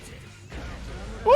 Delay to a 4K. We'll get a shatter here. That's not a kill. Oh my god, it is just barely. Jeez, I was going to say, not with Anji's guts for sure. Hungry Moth is going to take the first one. So, I think we do have to make a hard decision, everybody. As gamers, we have to every day. Whenever we cook food, we are making the decision to not play video games right at that second. I think, though, in our list of long, hard decisions we have to make, I think, unfortunately for Skelly, we're going to have to treat them as a bye tonight. If they can't join the lobby for the stream, I'm super sorry. I think we're going to have to say, Skelly, if we can figure out why the hell you can't, we can try to problem solve that later. But I think, unfortunately, we're going to have to ask you to take a big, please walk away now. I apologize. It's stinky. I don't want to do that, but I think it's the only solution. Yeah, it's a bummer there, right? Like, net play sometimes happens. It's not always, 100%. These things do happen. You know what's so funny is that on one hand, you say, like, net play is not always 100%. Also, that 2D was godlike. You would say net play is not 100%, and then, like, when I was at Combo Breaker, I was like, to be offline again. And I immediately saw someone have controller problems, and they had to, like, restart the match, and I was like, no problems here. Right? Nope, hold on. I mean, to be fair, that's the owner of the controller's fault. You should have taken better care of your controller. I don't know what to tell you. Anyways. All play is a blow up. Gonna get stuck to the wall here. Oh, that was actually a brilliant combo drop there from Shrub, right? Because now theoretically the next hit was gonna potentially kill. What? I can't believe the 6P reached that high, brother. Stop it! That keeps working. Wow, big jump heavy. Oh, the funny new stuff. To the corner. Yep. Nice throw. Get the OTG. Not killed. I'm shocked that was not a counter super from Shrub. Hungry Moth. Gonna move on 2-0. And for more than one occasion, right? Like there was 2 instances where one, the jump in should have been parried, and then that wake up interaction absolutely should have been parried. Here's a dumb question for you, Zero. You're a Metal Gear Solid guy, right? I have the poster right in front of me. What's the name of the song that goes like... Is that just the main theme? It is the main theme. Yeah. There was a name for it though. I have it on my phone. Hold on. I have the whole album on my phone. I have a stream bit. Let me see. Metal Gear Solid. It just main theme. Main theme. Main theme. Is this it? I'm trying to find a horrible MIDI of it. No, the MGS2 one. Okay. I think the MGS2 one, they named it the main theme as well, but like. Not quite sure. Real quick, everybody. I'm really sorry to do this to Skelly Jelly, but we are going to have to ask them to step out of the tournament because they can't connect. So can everybody do me a favor and give them kind of a salute for me in the chat, or an F, or whatever you want, as we say. We really... This is crusty. Well, dude. Thank you, Skelly Jelly, for your service to all of us tonight, for taking the L for the greater community. We'll try to figure it out for next time. We'll try to get you in here and play some video games, but for now, we really appreciate it. Thank you so much. I know it's not easy. And I saw you posting about it. You were like, dang, I'm excited to play. You did manage to make it to the top 8. We'll figure it out. We'll get you in here. We'll see if we can't do it, but... We'll pull your top 8 next time. Don't worry. Yes, this is... on it. I'm sure. Yes, this is very good and crusty. They had a Windows update. If that's actually the reason, I'm gonna... Is Sigwin, I'm an angry person, and I'll take it out on you. Right now they released a Windows update, or like they're downloading a Windows update? I mean, like, were you gonna wait for them to install the whole Windows up? What if it takes like 7 days? That'll take 7 days. It takes forever. It'll take a fortnight. You stop it, Red Muffler man. That is not true. I worked very hard to make sure my Cyberpunk could run at 80 frames. If you want, we can run some loser stuff first, Sig, to push it through, and like see if the Windows update is the thing. If it is, I'm gonna scream. That'll be so funny. Wait, did Windows just pull up? You're like, yo, we're shutting it down. Windows doesn't do that. I mean, you want to hear something funny? I had to install a Windows update, or Dead Rising didn't work on my PC, and it still wasn't working because some part of it like wasn't installed correctly. So I needed to download the newest version of Internet Explorer, and then Dead Rising worked. Wait. Listen, first off, that's because Dead Rising came out with Windows Live, and Windows Live does not work anymore because Windows Live doesn't exist. Dead Rising actually did not. It only got its PC release a couple years ago. It was a big deal. No way. Or it was like an updated release. I know it because I... does it have a Games for Windows Live release? Because I know I'm pretty confident it was a game for Windows. I don't think so. I mean, I could be wrong. Was it? Because I would believe you they did like another port because there's still some games that are stuck on Windows Live. Like Halo 2, for example, is stuck on Windows Live. Except for Master Chief Collection now, so that doesn't matter. No, yeah, it was a 360 exclusive. I don't think it came out on PC until it got its HD release, which came out on like PS4 and Xbone and PC. Interesting. Okay. Yeah, weird, right? I love Dead Rising, so that's why when it came out, that was Windows Live. When it came out on PC, I was like, "Ooh, Dead Rising! Don't mind if I do." I think I have my auto update turned off because like I tell my computer what to do all the time, and I think everyone should do that because you're the boss. Yeah. I agree. So yeah, whenever our next players are ready here, get on in. I think I see Auda hanging out, the Eno player, waiting to fight DOSBox Falco. DOSBox, the Chip player, gonna be Chip Eno. What a diverse top 8. Absolutely. It's been getting like that more and more throughout the life of Guilty Gear Strive, right? It's just like top 8s are pretty diverse. In general, a lot of great character selection. Even if Happy Chaos is running the show for a lot of these events, like Happy Chaos is still just 1 or 2 out of the top 8, right? I mean, early on we had Soul, Ram, and like I'm talking like early season 1, right? There's plenty of Soul, plenty of Ram, Nagoriyuki now coming. Yeah, May was the other one. Yeah, the big 3. But now Nagoriyuki is running the show alongside Happy Chaos, right? So yeah, dude, that new change is going to be interesting. That was so funny. DOSBox said in chat, and I know they play Chip, and they said, watch this Chip. They get up on the station, I see Leo's picture pop up. And I was like, what? And they had to get off and change. I would have been so bamboozled. Watch this Chip. I've made a mistake. I made a mistake. All right, everybody. Thanks for bearing with us tonight. There's been, I know, a little bit of delays. I appreciate everybody watching, playing, doing the whole thing. I can't believe that hit from that far away. Nice jump heavy. Alpha pickup 5K. Yo, godlike from DOS. Oh my god. Now all you need is Chip to hit top 8, then I'm going to be happy. This is top 8. Anime, what are you talking about? Keep your eyes on the prize. That was a great confirm. Doing the old Marvello. Going to break the wall. Oh my god. Ah! Bro, that was a crazy backdash. I can't believe that still worked. Auda going to go down on that first one. Dude, he flipped in 4K. Oh, wow. That was like, you know, the gif of the monkey flip? That was literally him at that speed. He was. It's when they do the live action Guilty Gear movie where they have the slow-mo moment and the theme is actually popping, but then that's where the beat drop goes boom. And then you do the hit. Yeah.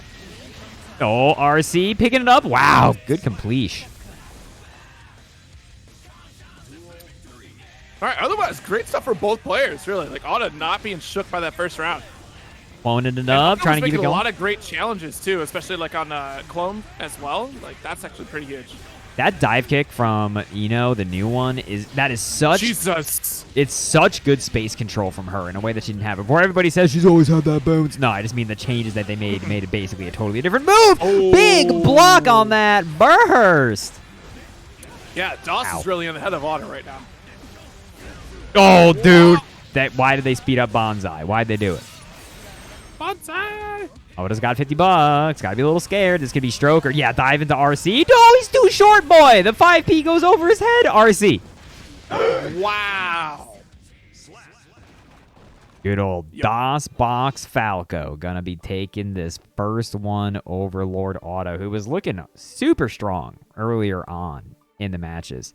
Yeah, too short for 5P. I think almost everybody in the cast is too short for 5P, though, if they're crouching. She has a tall 5P. It's not something you think about, but bro, because look, I see you. Anime Titty Hunter in the chat. Anime Titty Hunter in the chat, and everybody else, eyes are on the prize for Eno. I'm telling you, eyes are up here and down there. Look, she's wearing pumps. I think you just want to say Anime Titty Hunter. That's why you keep But yeah, no, I think, everybody goes under it in the cast. She's wearing high heels. She's really tall. Oh, nice jump back K there to interrupt the dash-in. Oh, bro. He was just score-doodling. Score-doodling under the chemical love. There we go. That was, that was a DP. I know that was a Wait. I think that was a desync. That was definitely a desync. He definitely died on his end. Yeah.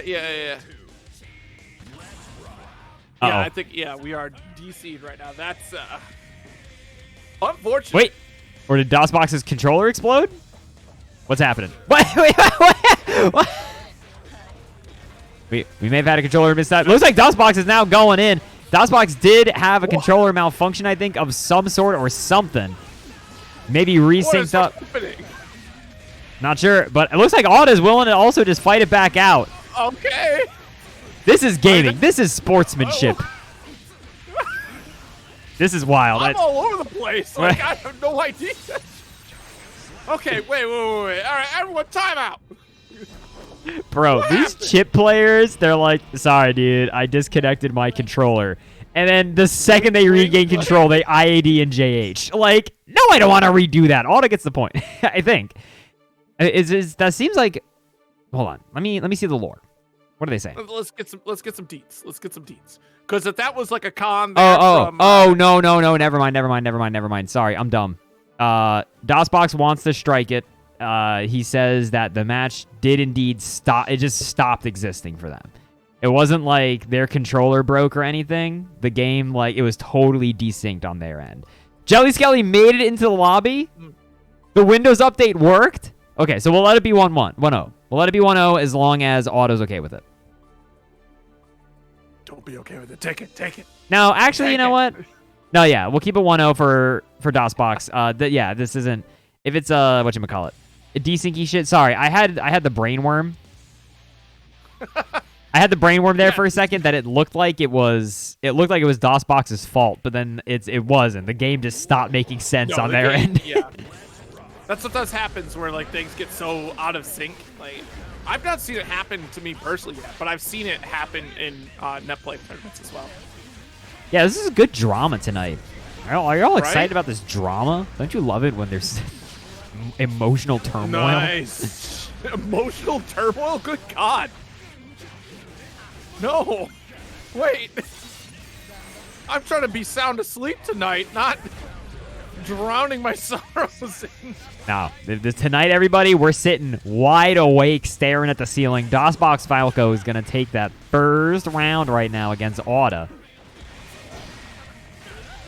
Jump it. Nice. Air to air. Oh! Love right Wow, I can't believe that wasn't a punish to stroke.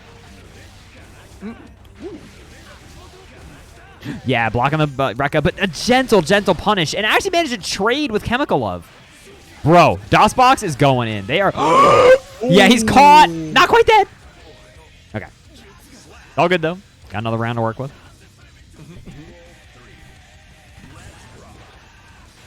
Big swing and a miss here. Another challenge. Dude, overhead. Feels like Auda's a little intimidated by this neutral, right? DOSBox is just chilling and then randomly picking these spots to just air dash in to try to whiff punish something. I gotta say, DOSBox's neutral has been very methodical. It's like, hang out at this range, go in. Like, wait a little bit, go in. Yeah. Especially to the way that DOS has been challenging a lot of just the traditional Eno pressure, right? Just had stroke challenge. We've also had Chemical Love challenge. So it gives Eno a moment of pause, like, wait a minute, the stuff that I can usually challenge in the neutral, like, is being beat out by sound decisions from this Chip player. And especially at the speed that Chip can close that gap is definitely another terrifying factor of this set. 100%. That is going to be it for that match, everybody. DOSBox is going to take it 2-0. So whatever the hell happened there, GG's to Auda. You are going to be going out tonight in the big 7th place. And for the record, Auda, if you're watching the stream, you think I don't recognize a tail gets trolled avatar when I see one? That's I gotta say, Auda, good taste. I'm with it. That is between me and Auda, not you, Zero. Sorry, you're excluded in this conversation. But you know who's not excluded? Coming on up, this is gonna be Whale of Fortuity going up against Skelly Jelly, who finally managed to make it into the lobby. Let me double check how the hell to spell this. That's what I thought. Now we just gotta pray, everybody. We need to be like the ending of Earthbound. We gotta all hope a little bit and just give all of our energy to the poor Ethernet cable sticking out of these boys' computers. Yeah, and also hope that you don't have the emulated version of Earthbound, because if you do, it resets your entire game. Oh. Oh. Yeah, they buffed that move too from Pot, the chop. I think it's his 5S, right? I think. Oh God, are you dead? Oh my God! Hey, ho. Okay, all right. You know, we saw it earlier when we saw Scoops on stream not doing the busters, and now we're seeing Potemkin max Poder. These are busters for the biggest of them. Nice 2D to keep her cornered, but miss on the. That looked like it was going to be a Kara Garuda if I had to guess. Oh, got the perfect. There's the burst. Oh, yep. I see the little dance there from Skelly, and Dolphin definitely recognized, like, wait a minute, I could be in trouble. And you're about to get dunked for the Shamu summon. That was a big trouble. Now you're stuck in the corner. The 2K 2D's going to catch, but it's going to mash out of the pot buster. Hold on, Whale. You've got a whale of a comeback to make if you want to. Oh, my God. Oh, my God. Oh! Mega fisted forward towards the corner, and it worked out. Jelly Skelly is going to be 1-0 right now. I swear to God, yeah. If Jelly Skelly winds up winning tonight, I'm going to scream. Because the Potemkin wins? No, because they potentially could have not been here. Could have potentially been fired out of a cannon. They managed to be here, and now they're strutting. You tried to control their destiny, and they looked at you and said, no, I take destiny into my own hands. Potemkin Buster hands, that is. I take this whale of a destiny into my own hands.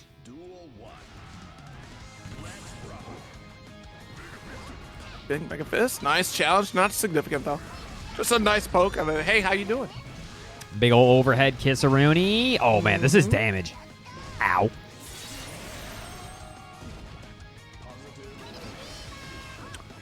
Oh, I like the idea, though, because that was supposed to be high, just not close enough for it. Good idea, good girl. Yeah, if Jelly Skelly wins, we should all give it up for Windows Update. Oh. The one time we actually want a Windows Update. That's crazy. Dude! You're a mean person, Jelly. You are vile and disgusting. The fast RC Podbuster out of it. Ugh. Jesus Jeez. Christ. Jelly Skelly looking very comfortable both in the nooch and when they're in the pressure situations. Whale, unfortunately, their neutral situations. Oh! Ooh. Okay, a little bit early on that Podbuster. Whale got a little bit lucky. I feel like Dolphin of Destiny has gone through like so many opponents where they're allowed to challenge with Dolphin right there, and they're now running into the one character God. that shows why they can't always do that for free. Okay, wait. Potential chance. Pierce. Oh, could have air through. Yeah, I think air throw was probably the smartest choice there. Unfortunately, trading with the Mega Fist. Oh no! Oh, okay. Bro, That yeah. was actually terrifying. Yeah, I don't think she's airborne, right, or something?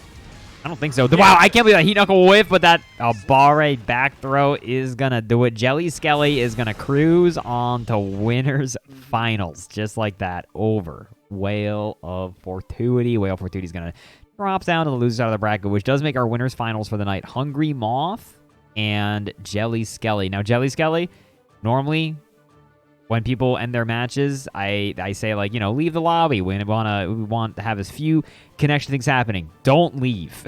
Stay in the lobby. Jelly Skelly leaves immediately. Just like, all right, I'm out of here. Jelly Skelly, don't go anywhere. I mean, wow, that was an absolutely terrifying Potemkin to watch. Oh, Especially, too, like, again, like I was saying earlier, it definitely seemed like Whale of Fortuity had been used to being able to challenge using Dolphin in a lot of those situations that they had already, that they were getting punished out of a lot from Jelly Skelly, simply because he had armor on slide head for a couple situations there. Close slash was definitely the better button to kind of shut down for Dolphin as well. Just dealing with different frame data that Potemkin, they potentially just don't have that matchup experience. Yeah, I'd be interested to know what Big Maze, because I know the thing is everyone always says Pot sucks and has nothing going for him and is bad and sad, but I think in neutral Pot can kind of fight against May because May wants to be where he is and doesn't exactly, I think, have stuff to cover it to make it like a guaranteed thing, right? And like being in like a fuzzy Abare situation or so in the mid screen against Pot is just really scary. And like you saw many times, I think it's his 5H, right? The vertical chop, the horizontal chop that got buffed in the last patch. That was just closing out those Dolphins, right? Just smoked. Like that was like really not happening. So like, I think like Pot is so good, people are smoking. DOSBox, preach your best truth. Get up on there, scream from the rooftops. However, you play Falco and Melee, so your opinions are invalid. I hope you understand. Yeah, it'll be interesting to see how all the changes for Potemkin, because one in particular, the Hammerfall change to expand the lower hitbox. I was curious to see how that worked out, because normally you could, and that's not Hammerfall in particular, because normally you could 6P that. I still haven't had the opportunity to test that yet to see if that's still 6Pable on reaction, because that was definitely a big thing to challenge Potemkin. It made it very difficult for Potemkin to close that gap. The slide head change, or no change to slide hedge, but yeah, like his standing heavy slash is definitely the expanded frontal hitbox. Same thing with far standing slash as well. All right, next up is going to be Bike and Anji, which is a matchup I feel like we've seen shockingly often in these here beginner cup brackets. This is going to be good old Stinky Steve going up against Honky Dory. You know what's funny is someone has also played in these brackets named Stinky Boy. We never got the Stinky Steve, Stinky Boy mashup. Yo, this pressure in the corner, though, setting the tweet one more time. Good block on overhead. Yeah, good block on that genuinely super unreactable overhead now.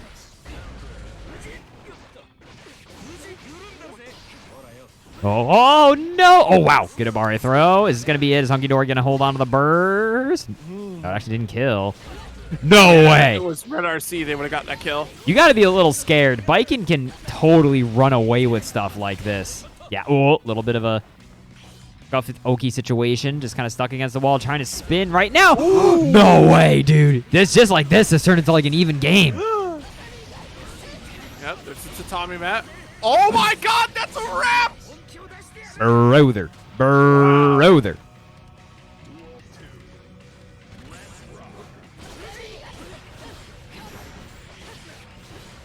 Okay, hold up. What are we doing in the neutral? Oh! Yeah, too far away. A little bit of that Yozansu, but able to spin on through it.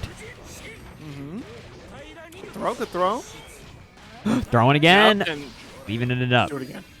I can't believe Hunky Dory still has their burst. They're a fan of holding on to the burst. Oh yeah, especially at this life deficit, so now you're kind of committed to it. Low coming out. Oh, backdash through the far side. Whoa, Oh caught in the toes. That's a good recognition from Steve that I feels like Hunky is kind of willing to just kind of like block high, block low. They are kind of like taking bets, so Steve is very much mixing up. Whether you're going high or low, the rising Yo Johnson, that's the move. But I don't know where my brain went. The rising Yo Johnson going to connect there, but no combo off of it. Sneaky's going a little bit of life left. I'd expect a gunshot maybe. Or a BRC works too. Wow. Jeez Louise, dude. Hey. Making waves out here in a do or die situation. That was, dude, that comeback from Hunky Dory was actually nuts. Oh, that was gosh. like so back against the wall. They weren't even going to burst anymore because they were like, it's a wrap, brother. I'm done. But yeah, no, having the exactly Killmonger. I was gonna say the same thing. Knowing a corner setup like that is pretty wild. I gotta say, Hunky Dory, you look huge. Been to the gym lately, Dude, you look huge. dude. What's good? What's good?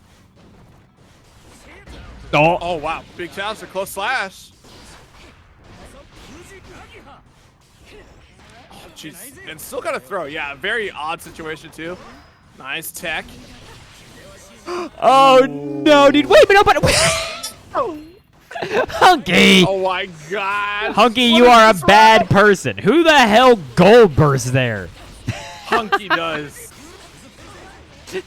They flubbed the punish on the most Canadian burst I've ever seen. The 2K gold burst. Whoa. Dude, they were tied up, so they didn't even go back as far as they should have. Fell down with a button. RC on that to keep themselves safe, but Anji not throwable in that situation. And they're going to RC to clean up here. Stinky Steve staying alive.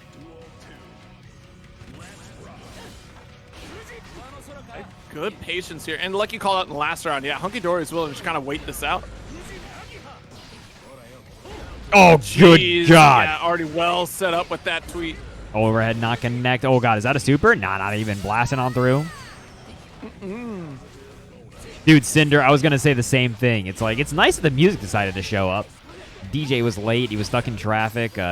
She was transporting a bunch of eggs, and then an action scene happened in front of him, and he comedically threw them all over the sidewalk. It was a whole thing. 2P? Oh, my God. Yeah, the quick reset. Dude, this new overhead is crazy, and Steve is feeling the power. He's like, guess high, guess low, guess high, guess low. Like, he's totally okay with just throwing it in there.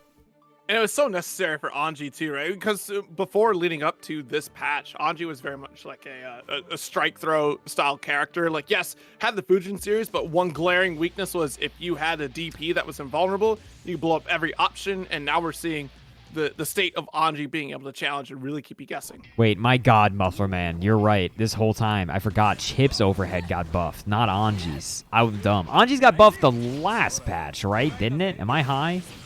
Am I a big dummy? But no, you're totally right. I'm sorry, everybody. Welcome again to the lying stream, where I just lie for fun until I get called out on it. I hope everyone's enjoying my lies. Out here lying. New lie. I don't know. Coffee's bad. Haha. Got him. Hey, whoa! Got hey, him. Whoa. Sorry. All right, focusing it up. It's 1-1 right right. now. It's going to be an RC. Is he dead, even with the Anji guts? My God. Yep. Duel 2. Let's rock. Dude, big 2H. Oh, good Oh, block nice and block the from punish. Johnson. Steve, Yes. that was a great recognition, right, of like the general offensive habits Hunky Dory's had and be good at punish.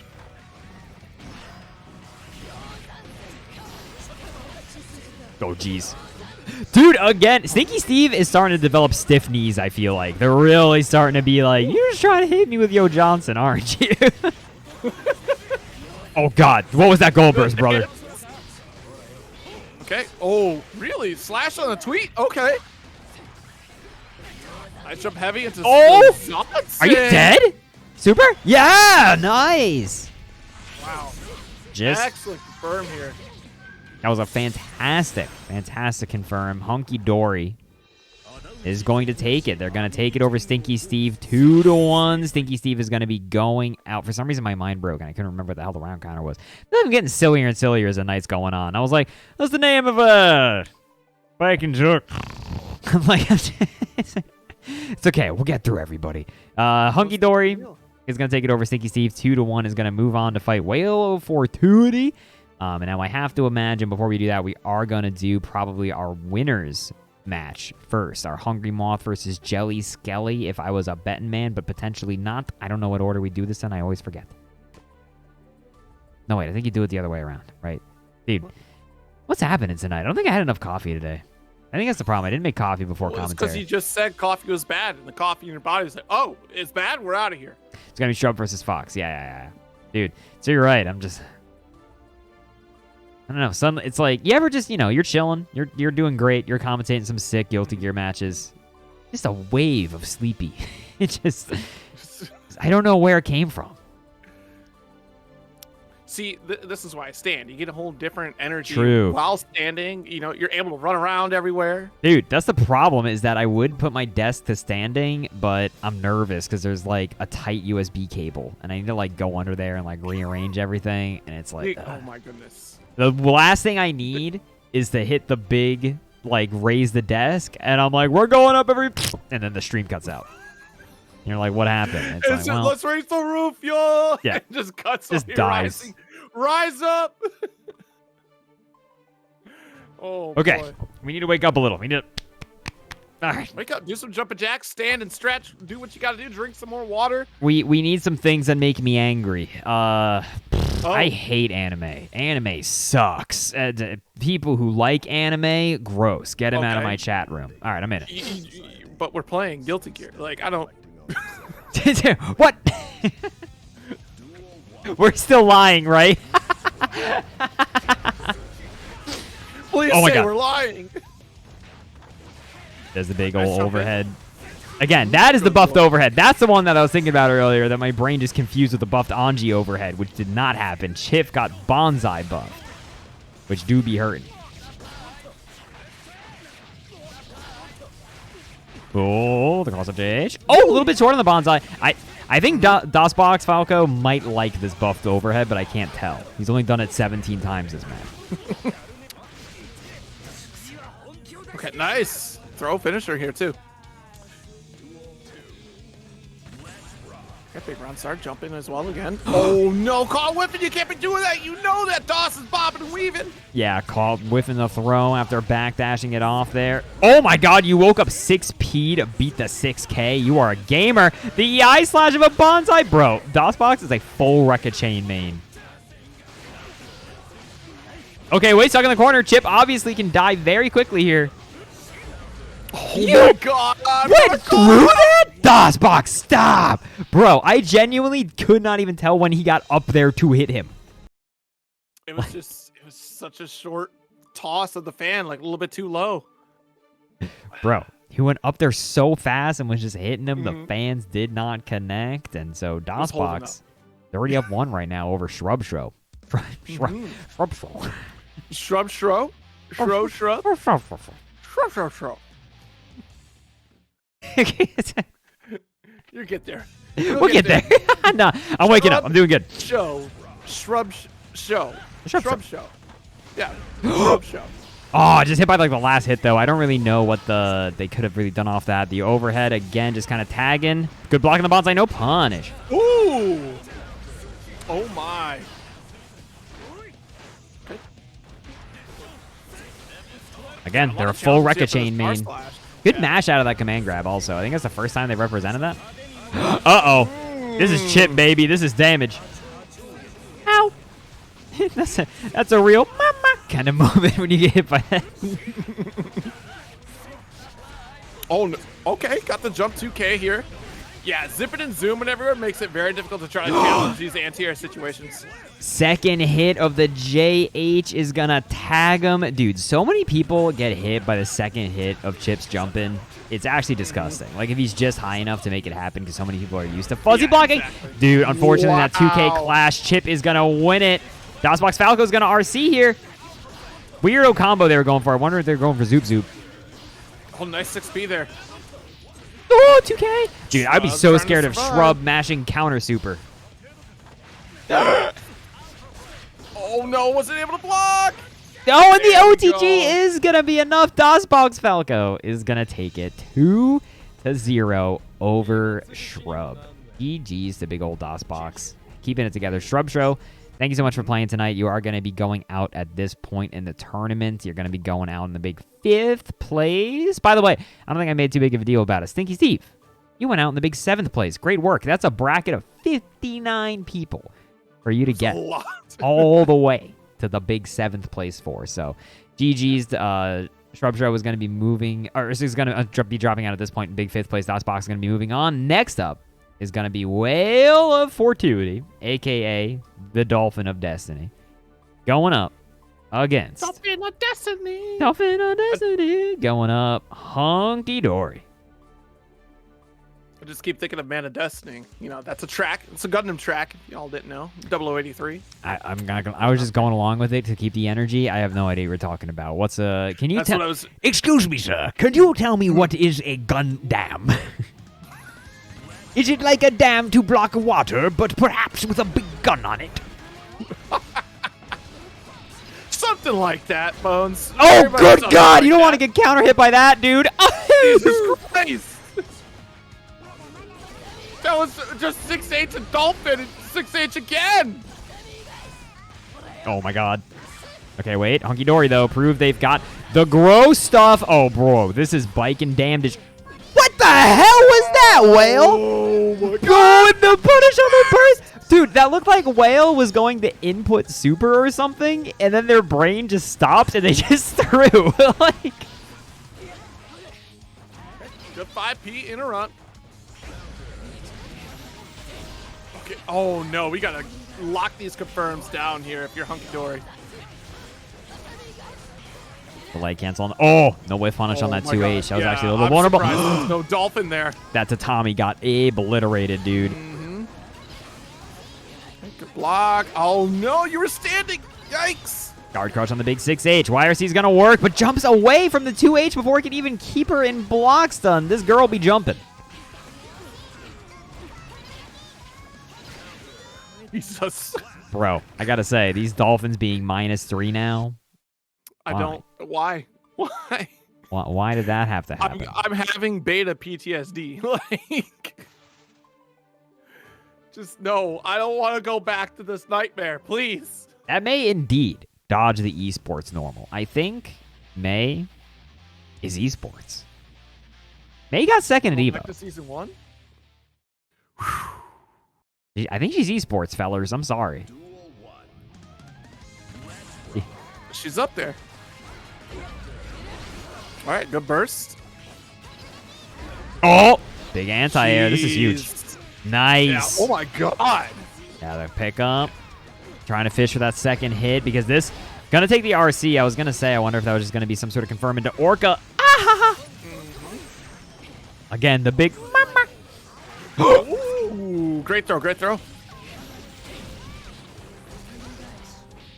No. Wow. Yep. See, a moment of hesitancy could absolutely destroy you. Like, and that was it right there. I think the decision was, hey, maybe I could throw, or maybe I press a button here. But Hunky Dory taking that one extra step before taking an action is what kills them. Hello, police. Yeah, I'd like to know why May's close slash anti-aired biking when she was at the top of the screen. Thank you very much. I appreciate your consideration at this time. Nice. Oh, okay, Got gonna the burst, burst hold it. the corner. That's a really good burst, though, for Hunky Dory if you want to maintain offense. But Dolphin finds a way out. Reset. Hell of opportunity. Reset back to neutral. Oh, the 2H connects. Hunky Dory's got $50. Are they going to spend? Yeah. No, the burst works. I can't believe that burst worked. I thought that was actually way too early. Scary stuff. Oh, my God. The big two has a run of throw. Bro, you are a menace, Whale. A menace. Kicking myself for that one. That would be that's so tragic too. Like the reset. That's your opportunity to make a challenge there. But a lot of times too, like you're so focused on blocking at that life point of just one more touch, I will die.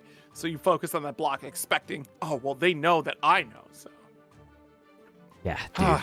Now this is some good video games getting played tonight. I hope all of you have had fun watching so far because Hunky Dory is going to be going out in the big 5th place. So we're now in our top 4, everybody. So now I believe the fog in my brain can lift for a moment and let me know that indeed we will be watching Hungry Moth versus Jelly Skelly. So this should be Giovanna versus Potemkin, if I'm not mistaken, for our winners finals of the night. They said these characters were dead.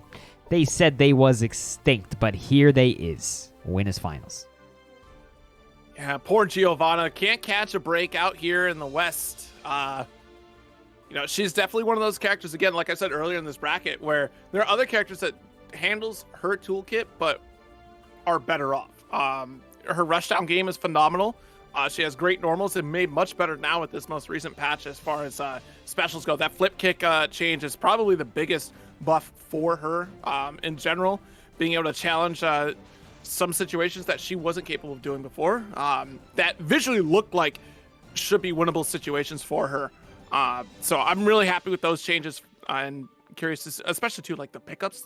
Now you have fancy routing back again for Giovanna. She's fun to play. It always has been, but like definitely need a little bit more love.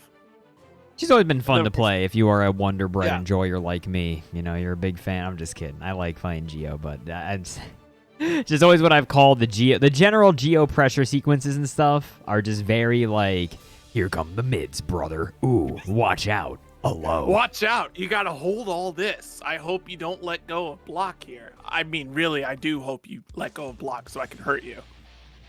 Oh, and just like that, we are going to get into it. Here comes the good old Jelly Skelly coming up against Hungry Moth. And Jelly Skelly, I know, is from, I'll call them our sister community, the Bracket About Nothing, run by Lord at Seinfeld on Twitch, where they also do beginner brackets and stuff like that, and they're a bunch of lovely gamers. If you're here representing the band in the chat, let me know that you're a band gamer. But Jelly Skelly coming over from the banners, now kind of in the corner. Scary stuff. There we go. Nice chase down. And I love the space that Hungry Moth is really playing. Has the far slash, or heavy slash, excuse me, and the arcade. Whoa! Oh no! I think they RC'd that a little too aggressively. I think if anything, you wanted to let that Buster rock, but there's another Buster. Is that going to be an RC? And are you dead? Yep. Yeah, you're dead now. Jeez Louise, brother. Wow. I know how I know you were dead? Because I've been there. Been there before. I'm familiar with that last little block of life. Stuck in the corner now. Has to hold this Geo pressure. Oh! Gross stuff. Oh, with the 2D challenge there. You clash with Mega Fist? That's rare. Mm-hmm. Wow. Backdashing on Wake Up Bold. Nice. Left, right going here. Got to be so careful with the delay, especially too if you commit too early. Potemkin can get that pop buster on Geo. Oh no! Or a lucky back throw. Hungry Moth. That should have been a DP. Dude, I think Hungry Moth should have done Super RC or something at some point. Got the throw. Red RC. Yo, get the shatter here. We lived through this. Oh, he's still living. Now you got to Potemkin. He's going to do like Hammer Fall RC Pop Buster. I'd like to believe I stopped the disaster by calling out what was going to happen. You know, early on, Hungry was pretty good at backdashing. Try to backdash the Garuda, and that's actually a lot more difficult than what it looks like. Yes, 100%. Whoa! That's what's scary about drill. If someone is ready for drill, they can absolutely either punch it 6p or, in the case of Potemkin, that's a hammer fist waiting to happen here. Garuda wraps this up. Ow. Yeah. Jeez. Jelly Skelly is going to take that first one, and this one is going to be a 1st to 3, just so everybody's aware. Jelly Skelly is going to take the big one against Hungry Moth. The Hungry Moth fighting back. Hungry Moth is definitely putting up a defense. However, jeez. Gotta say, Jelly Skelly's looking a little good. It's so funny how, like, the Hammerfall PRC Potbuster trick, right? Like, it's the kind of thing that Jelly Skelly definitely just training moded a lot and is like, bro, I'm going to hit people with this on stream and it's going to be sick. Like, that's definitely what it is. I'll bet my life on it. Nice throw. Nice throw. I got the plus frames off drill. No super. Yeah, a little bit of autopilot right there. Wow. Nice, DP, pick that up. Carry it over. Go for the shatter here, because if you go super, you will kill. Nice. Oh, Hungry Moth, though? Bro, I'm just saying, if you've got clothes made out of silk or cotton, you better hide it right now, because Hungry Moth is coming in. Oh, my God. The sweep. Yeah, there we go. There we go. I'm surprised that actually went out for Hungry Moth. Yeah, Geo kind of has that jump arc that's going to put her directly in Hammerfall reach like almost every time, it feels like. Ooh, getting 6H locked out of the corner. No. Tried to throw, but just a little bit out of the way. Hold up.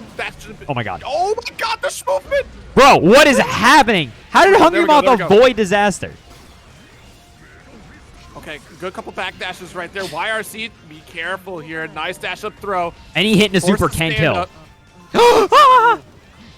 A little bit, yeah. Got a little antsy on the strike throw right there. At this point, you want to hold on to the plus frames. Try to frame trap that corner because you will beat out Potemkin here. Just like that with the heavy slash confirmed. Cool. Little 6H hop. Oh my God. That drill is very gutsy. Like at that range in particular. Oh, dude. Yep. Working as an 5H anti-air. is definitely going to beat that out. You can see Hungry Moth's trying to establish like a little bit of like this mid-screen presence with these dash-up throws, trying to specifically scout that out, the slide heads. Does not want to get slide headed accidentally when they try to go for a drill. Oh, nice. Nice block! Oh, that burst! No, you had super! Oh, Not gonna kill because of the RC. Oh no, the slide head connects. This is disastrous! But they RC'd. They RC'd, so you're living. 5K. Okay.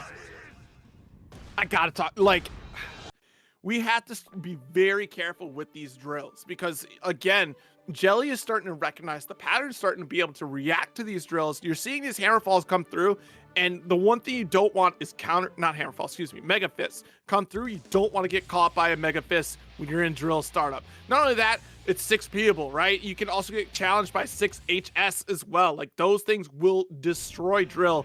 And it's got enough of a startup that Potemkin can punish that. It's big. Yeah, exactly. And so I think that... Ooh, nice.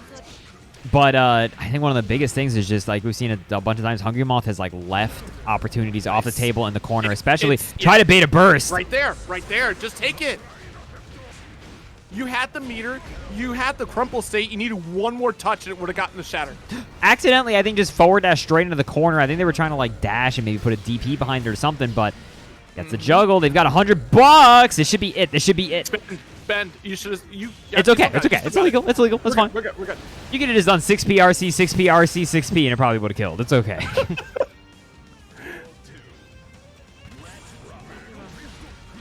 I don't think I've ever seen you this worked up, Zero. You're playing Geo.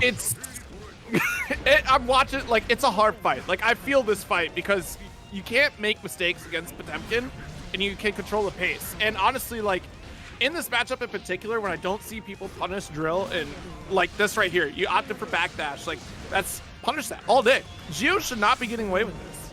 Yeah, like somebody else mentioned that like Hungry Moth has been doing so many like round start backdashes. Yeah, multi-tank Dorifto, which by the way is a good name. Then that's going to be a good punish on that burst. That is a dead pot. Hungry Moth is suddenly really looking in the driver's seat. I think they've really gotten some like you were just mentioning like Geo shouldn't be getting away with that like in that situation or so like theoretically like in terms of how what's happening. And it really feels like that Hungry Moth has kind of got like they figured out what are the neutral things I can go for that is making Jelly Skelly just hesitate for just enough time that I can dash in, get my, because it's Potemkin. You do jump in as Geo, you do JS, you do double jump H or something. She's weird to block on characters that are big like that, I feel. So if you're getting away with that, they're getting away with these dash up throws, these cannon spikes have been blasting Potemkin in the corner for big old damage. So we will see if Skelly Jelly can make the comeback now. I wonder if they knew it was a first of 3. And you hit the nail on the head too, right? That you're really mentally doing damage on your opponent by throwing these things out. Like once you realize as the Giovanna player that you're in control of this matchup, there's no reason to just let go until the opponent shows you otherwise. Like if I'm getting away with drill kick, absolutely I'm going to spend it. There's no question. It puts me in an even better situation. Plus her speed against Potemkin should be completely locking down a lot of the startup that Potemkin has. And we're seeing it here in these frame traps. Yeah, absolutely. And able to get the 2D knockdown there. And yeah, that's also a good observation there, Drifto, where we have not seen too many 6Ps from Skelly. We're seeing a lot of heat knuckles, right? Which is a little more risky because it's not going to shut down if she happens to go for like a ground option when you throw out that 6P or so. It's not going to shut that down necessarily. They get the 6H counter hit. Ow. Actually, what's really messed up about that flip kick is that if you do it at the precipice of the flip, you can actually get that drift instant overhead. That's mean. I don't like that. I don't believe in players doing mean things. That's not why we do beginner brackets. I'm sorry. I had to tell y'all. Stop giving the kids Geo's the bad Geo's always had sauce. It's just y'all gotta start watching Days and I got Days is sauce. But also, I feel like Days... Sorry, hold on. Wait, before we talk about Days, let's talk about this real quick. Because Hungry Moth is right now potentially on winner's finals point, really avoiding these heat knuckles. It feels like what Hungry Moth's doing is they're jumping, and they're looking at what Jelly's doing. And if they see Jelly just standing there, they back off. They're like, I'm going to get heat knuckled. And that was so well played by Hungry Moth. After those first couple games, it was all them. Just complete reversal situation. Good stuff. Hungry Moth gonna be chilling in grands, dude. Big chilling up there. Jelly Skelly's gonna drop down to the loser's final side. GG's.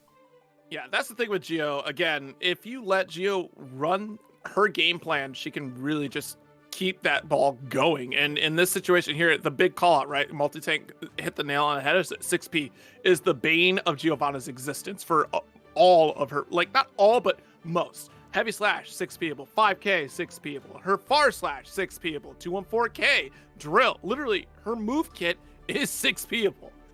So if you are being challenged in neutral and you're getting used to the pace of how Giovanna is attacking you, you could probably bet it on a 6P and do quite all right. Yeah, 100%. I think, and I can see Hungry Moth is giving it up. They're saying, bro, your Potemkin is nasty. I have not sweat fighting a Potemkin like that in a long time. You love to see the sportsmanship, and I think next up we're going to be getting DOSBox versus Whale of Fortuity in what is tonight's Hell match. This is the match that determines who is going to be the third person who gets banned tonight. This is the fight to get into the big third, right? Because good old Hungry Moth and Jelly have already secured their times in the big top 3. So, they're fighting and they're like the ritzy, like the Romans wearing like the togas, like, yes, we will fight each other for sport and have a good time. But this is where the real dogs hang out. This is straight up hanging out in the alleys of New York, just beating each other up for fun. So Jelly's mom coming in for the distraction assist. Bro, we got the Jelly mom. Oh my goodness. Mom, I'm doing good at field games. Come in here. Bro. All right, sweetie. Did whatchamacallit? Did Hungry Moth call the mom assist? That's their assist in like Marvel? All day. Call the support squad all day. Oh my God. Wait a minute. Nope. Tell Mom to turn away right now. But here we go. This is not the mom assist. That's going to be the Bonsai RC. So obviously a scary, scary matchup for Chip, right? In terms of if Chip gets tagged by the wrong thing, he explodes. However, I think Chip, in a character like Mei, I think is so used to having such dominance of the neutral that I feel like it can be a little jarring for her to go up against a character like Chip who can really just hang out beyond that anchor range. And if he sees an anchor come out and not hit anything, Chip's running. And now Chip is meaningfully pressuring you and going to hit you really hard, right? That's a big thing, right? Because we've seen a lot of players, chip players in particular, play that whip punish game more and more. Used to be about like mix up. Like if you look at a player like Marvello, they're usually heavy mix. But then I feel like a lot of players got inspired by Bean's style of play and chip, and that they try to go for big whip punishes. And now you're seeing the blend of both styles between Marvello and Bean. Oh my God! Ow! That's gonna tag that far slash. Bold play there from Whale of Fortuity. Yeah. I feel like getting clipped by the Mei air super is always a bad feelio. So like, why does she have that, dude? Like, dash up chip throw. So yeah, now gets that quick old wall break for themselves. Chip, obviously one of those characters that really likes having the positive, loves having this amount of meter to spend. Oh, yes, absolutely. Ooh, a little bit too committed to call it the burst. And we go for the anti-air overdrive for the kill. Did y'all feel that? Like, did y'all feel the spirit of an old chip? Don't be a ninja. Did y'all feel the spirit of the crouching idiot? Do you know the crouching idiot Saga Zero? No. So crouching idiot. Do fill me in. Played in beginner bracket, I want to say like 25 times or something. Okay. And played chip. Was a phenomenal chip player, loves Zonson Roga. More than any human on Earth should love Zonson Roga. So if they had 50 meter and they could, you knew it was coming. It was just a matter of when and in what flavor. So, us seeing a Zonson Roga now in the hell match of a beginner cup after they have been graduated, you love to see it. The spearing of crouching idiot will never die.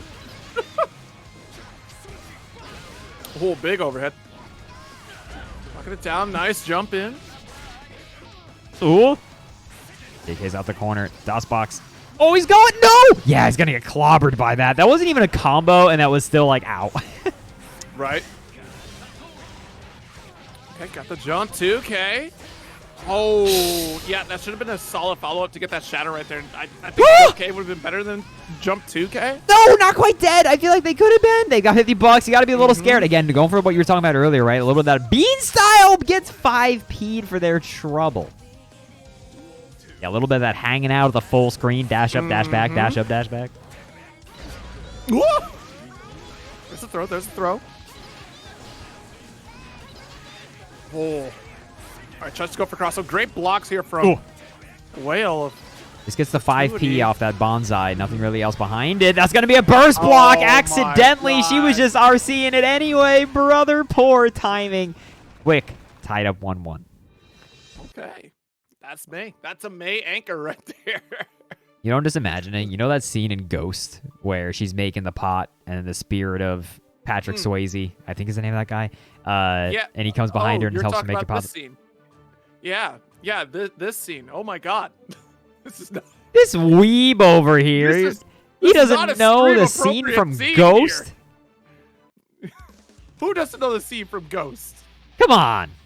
That movie won like every Academy Award. I'm just saying, like, this is are you sure this is a stream appropriate part to be discussing about? Because he's not a spirit yet in that part? Yes, he is. That's the whole point. He's dead. I'm going to fight you for this. Anyway, 1-1 right now between DOSBox, Falco, and Whale of Fortuity. Making the bet. Patrick Swayze's not dead. Look, I can't make bets against China. Sorry. Dang, you might be right then. I'm so sorry. JD through the wall. DOSBox really, that was 10 seconds of the round. And most of May's life bar. The bonsai connects. He's dead, bro.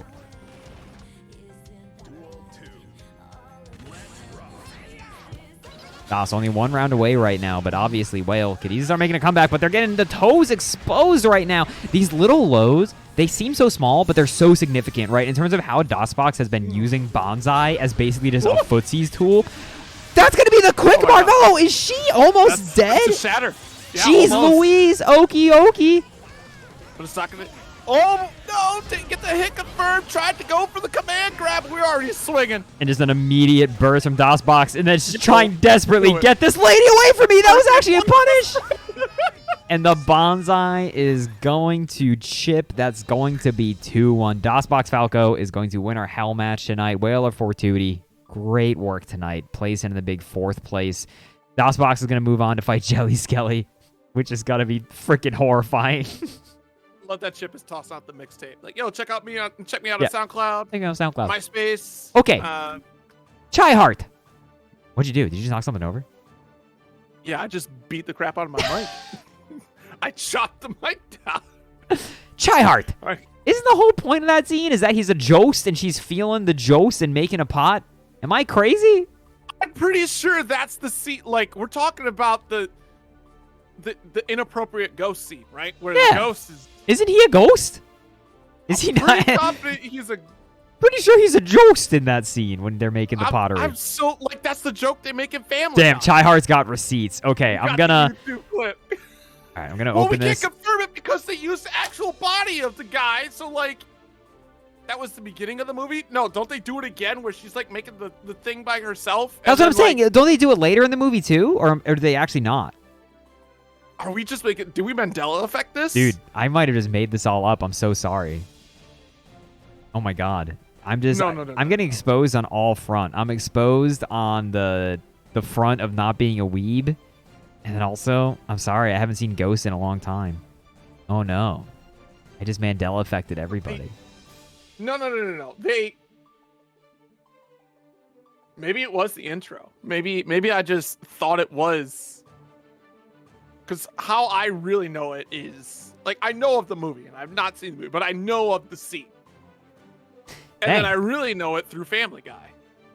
Yeah, I thought, does he like die in the next scene or something? Spoilers. I mean, that's my homework. No, I'm not watching this movie. Wait, do you want to hear something funny though that is true about Ghost? It was made by one of the directors of Airplane. After they made Airplane, they made Top Secret, and then they like broke up as like a directing group, and one of them made Ghost, and the other one went on to make like garbage. Anyway, enough about Mr. Magoo and Ghost and whatever the hell else we're talking about. We have a lot of good topics tonight, Zero, and I want you to know I really appreciate you being on. This has been a great. Thanks for having me. It's been a good time. I'm not watching Ghost. I'm sorry. Dang, not watching Ghost. Oh!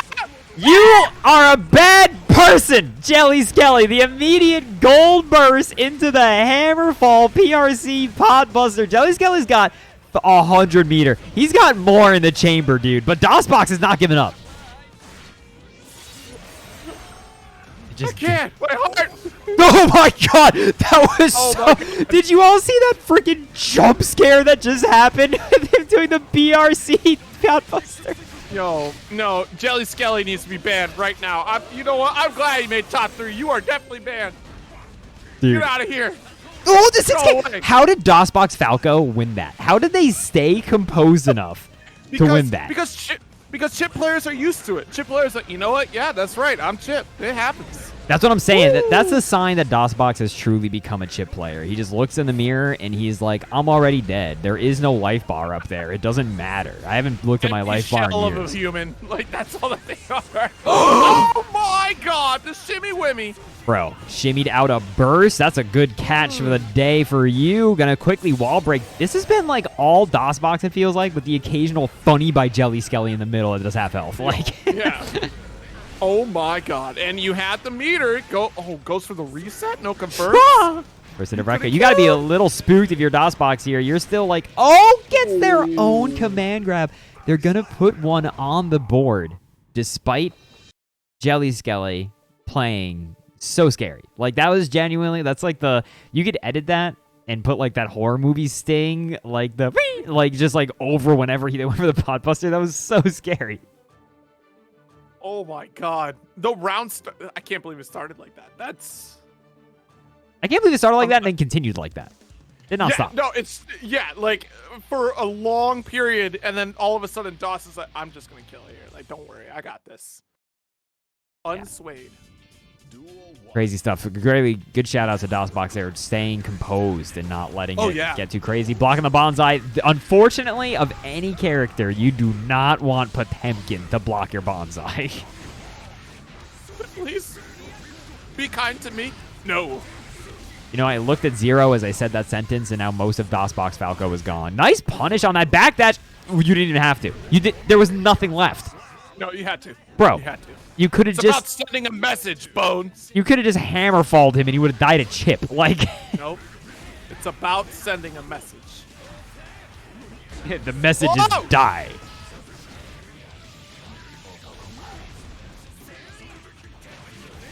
Yeah, I know he caught a DP. It's just I feel like usually in that situation you see like nothing. Forget it. Forget about it. It's just it was overkill. Can we all be clear? That was a lot of damage that he did. It's a lot of hurt, Back Mega Fist. but it was worth it. It was worth Oh my it. gosh. Mega Fist? Yo, the cross under you had enough time? The full That's combo insane. completion from DOSBox? Brother, we've seen DOSBox done be playing in these tournaments week after week. And when did this come up? When did DOSBox ascend? DOS had enough. DOS is like, you know what? I want Windows 95 installed right now. I'm sick of it. Oh, the backdash! Yeah, backdash having to work, but there's not a lot of life left in DOSBox. This is going to be next hit is either going to be burst or it's going to be a pot buster and you die anyway. Oh! The double? The disrespect. No way. Oh my god. Oh my god. Where do you go? Where do you go? Good block. Oh, he got flicked. Oh my god. How did it feel to get back Mega Fisted? The pot buster does not connect. Is that going to be an RC? Oh, not barely enough. Could have though, but I don't think it would have killed if we did go for the RC. Nice! Wow! Yo. The Foozies. Yo. The Foozies for DOS is going to put them 2-0 over Jelly, dude. This is insane. Dude, I can't. Yeah, DOS is stronger than the Windows update. That is the lore. Oh my god. Like, I'll never update from DOS. dude, that like good old DOS never let us down. Dude, you know how many MIDIs this boy can synthesize? You want to know how strong my Sound Blaster card is in this boy? Like, Jeez. 2-0 right now on DOSBox Falco's side. Going up. Watch how quick I can boot up Battlezone. Bro, watch me run Doom. 20 minutes later, Doom. 4 floppies, baby. Or floppies. Okay. Oh, missed the backdash on the slide head. There's the 2D, but no follow-up. Okay, okay. Yeah, DOSBox is a little bit of a backdash. I mean, that's gonna be... That was an HPB PRC pot buster. Yep. Sorry, that was an HPB RC PB. Yeah, those letters. That's crazy. Oh, God, help. Somebody stop this man, please. He's got all the Potemkin tech. It's all been downloaded. However, DOSBox Falco absolutely be having all that chip tech. The cross up, but it's just a little bit of a love tap. Nothing into it. Bonsai. Oh, no. This is going to be through the wall, but Jelly Skelly's got 150 meter. Are they going to do Hammerfall PRC? I could block. Watch it. Oh, Oh, my God. DOSBox is like, please don't grab me. yeah, basically. Nice jump in. Yo, you have the meter carry it. No! DOS! Oh, what? What did Jelly hit? They just let go. I wonder Bro, if RC no, attempt. Jelly I think Skelly. it was a YRC attempt. Oh. Because they had FD up, so it had to have been. Had to have been potentially Hammerfall. Not finding anything. That's a little bit of a YOLO read. Okay, DOSBox just died. Oh. DOSBox just died from 2 blocked bonsais into Potbuster.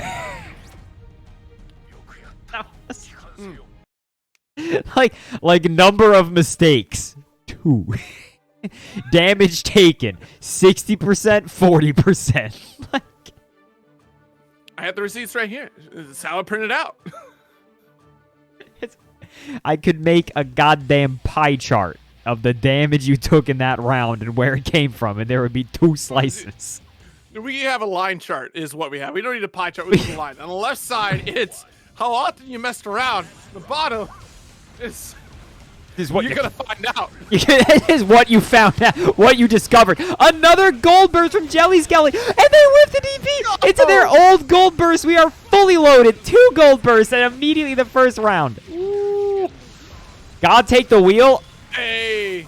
Does not catch that, not at all. Forward slash. Bonsai again, Jelly Skelly. Oh no! Missed the second hit of the jump heavy slash. Red Muffler Man says, God take the wheel. I don't think we have a wheel. I don't think we're in a car. I think we're just in like a bobsled going down Mount Everest. Indiana Jones. That'd be terrifying. That's not... Oh! No, dude! That little bit of a drop in that scramble was a disaster. 2-1 now.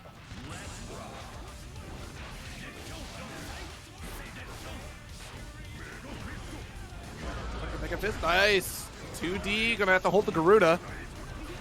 Nice job backdashing away from the second Garuda here. Yeah, that was good Garuda defense, Wow. right? Wasn't too antsy. Oh, God, straight into the good old Marvello. Having those confirms is sick. That is a you're getting banned tonight kind of chip play. Okay, there's the throw command. Oh, my God. Yeah, no, it did not hit Just the gonna Slumpy get the- Man. I know everybody wanted it to. Backdash through the slide head, ran back up. It's going to be an RC. Are you going to burst? No, that was the hardest commit. Burt base of all time. Yeah, Burt-based, yeah. Burt, shit, keep it down over there.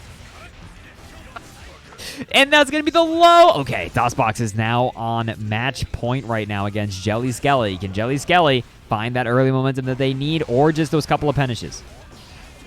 Oh, God, help. DOSBox has been punched many times.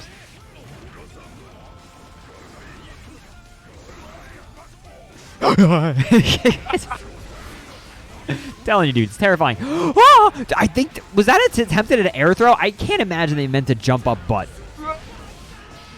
Okay, hold on.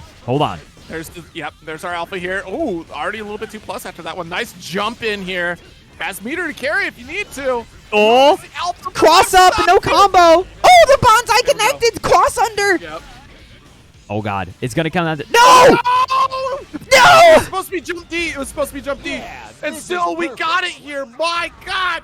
The low DOS. DOSBox Falco with the big fat raid from Remy. How's it going, Remy Gamers? And holy smokes, y'all missed a hell of a set. That was crazy. So, Remy Gamers, you are coming in just as we finished up our losers finals. So that does mean you're just in time to do the first thing of the night that we got to do every time. You know what it is. You know how it'd be. Did I tell you that this song, by the way, was in my like YouTube music wrapped for the year for one of the most played songs I had all year because I play it every freaking Monday like 3 times. All right, y'all ready? Yeah. Hold up. I got to... Yeah. Okay.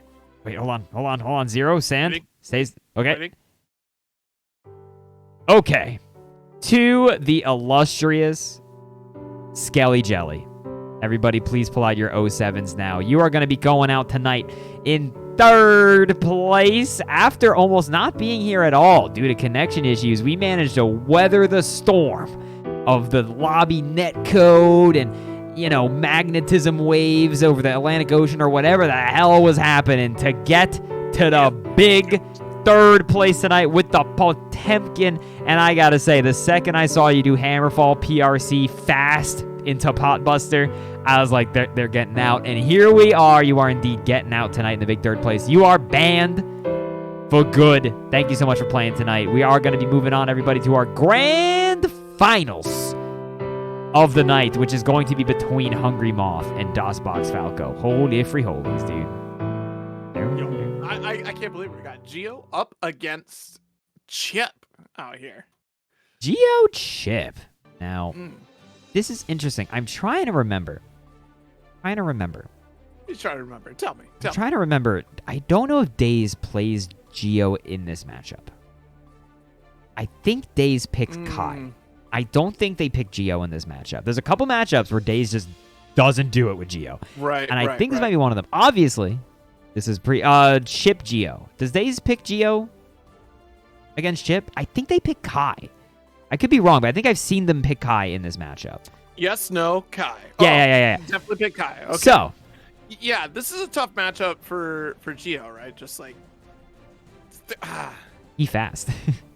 yeah, he's super fast, and I guess like her best option would be 5P. But I mean, like as far as like keeping up in speed, we'll see how this shakes out, right? Because like, if you can control again, like I said earlier, Giovanna is definitely that pace setter.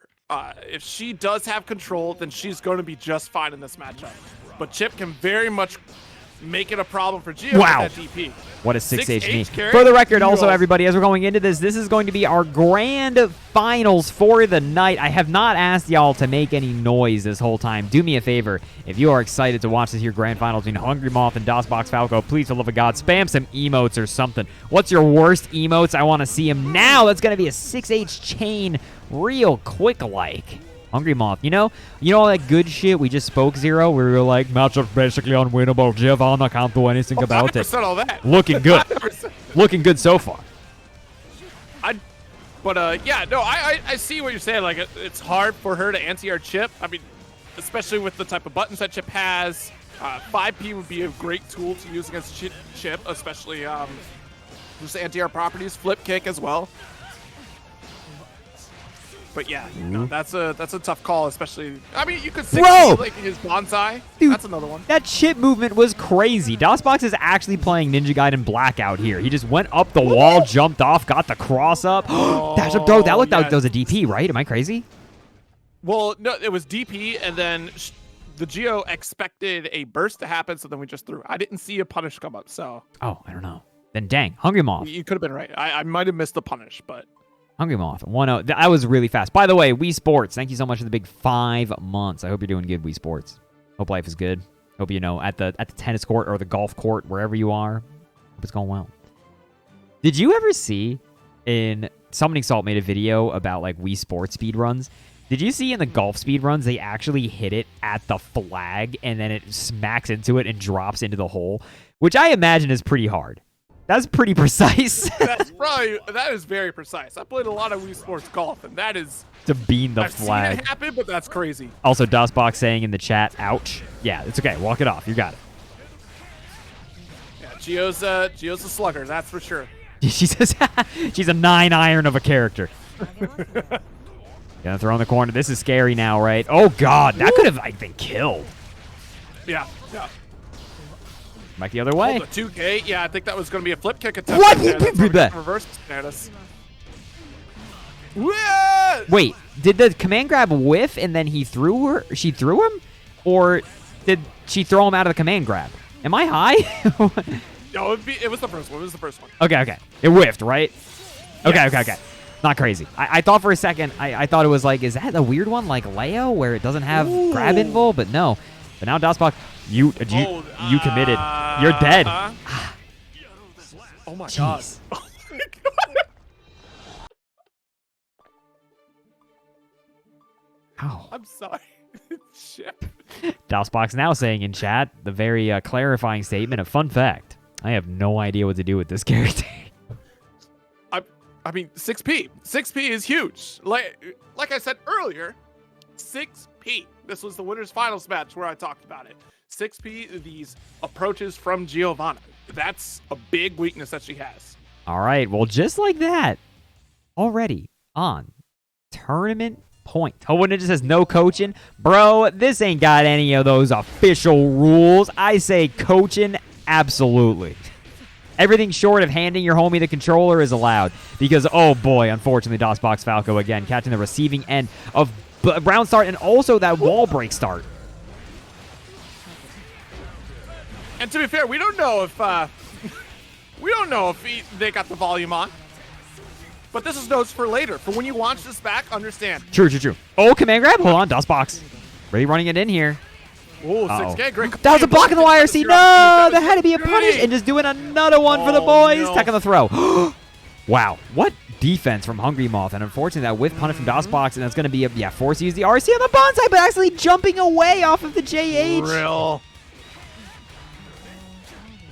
That's the thing. Like, you have all the time in the world to time the drill kick. Like, definitely practice that, folks. If you're unsure about how to manage, like, Giovanna pressure, I strongly encourage you hit the lab and check out where you can 6B her moves. That was a heartbreaker, dude. It felt like Falco had that, and just like that, Hungry Moth is on tournament point, dude. And a quick 6-0 potentially over DOSBox, but DOSBox not trying to go down just yet. Oh, unfortunately, just went a little bit short. Oh, that could have been a pickup. That should have been the close slash, but unfortunately, it was a little bit too high for the close slash pickup. Donked by the bonsai. Did he commit again? Did you block? No, he didn't. And this is going to be guess for your life. And unfortunately, you have guessed incorrectly. And just like that, everybody, Hungry Moth is going to be your champion of the night. But, geez Louise, DOSBox, unfortunately, maybe true. Maybe has to hit the lab, fight some more Geos. I mean, she's kind of hard to find, I think, sometimes. She's not, like, ultra common to, like, find and fight against. But real quick, we got to make sure we give it up.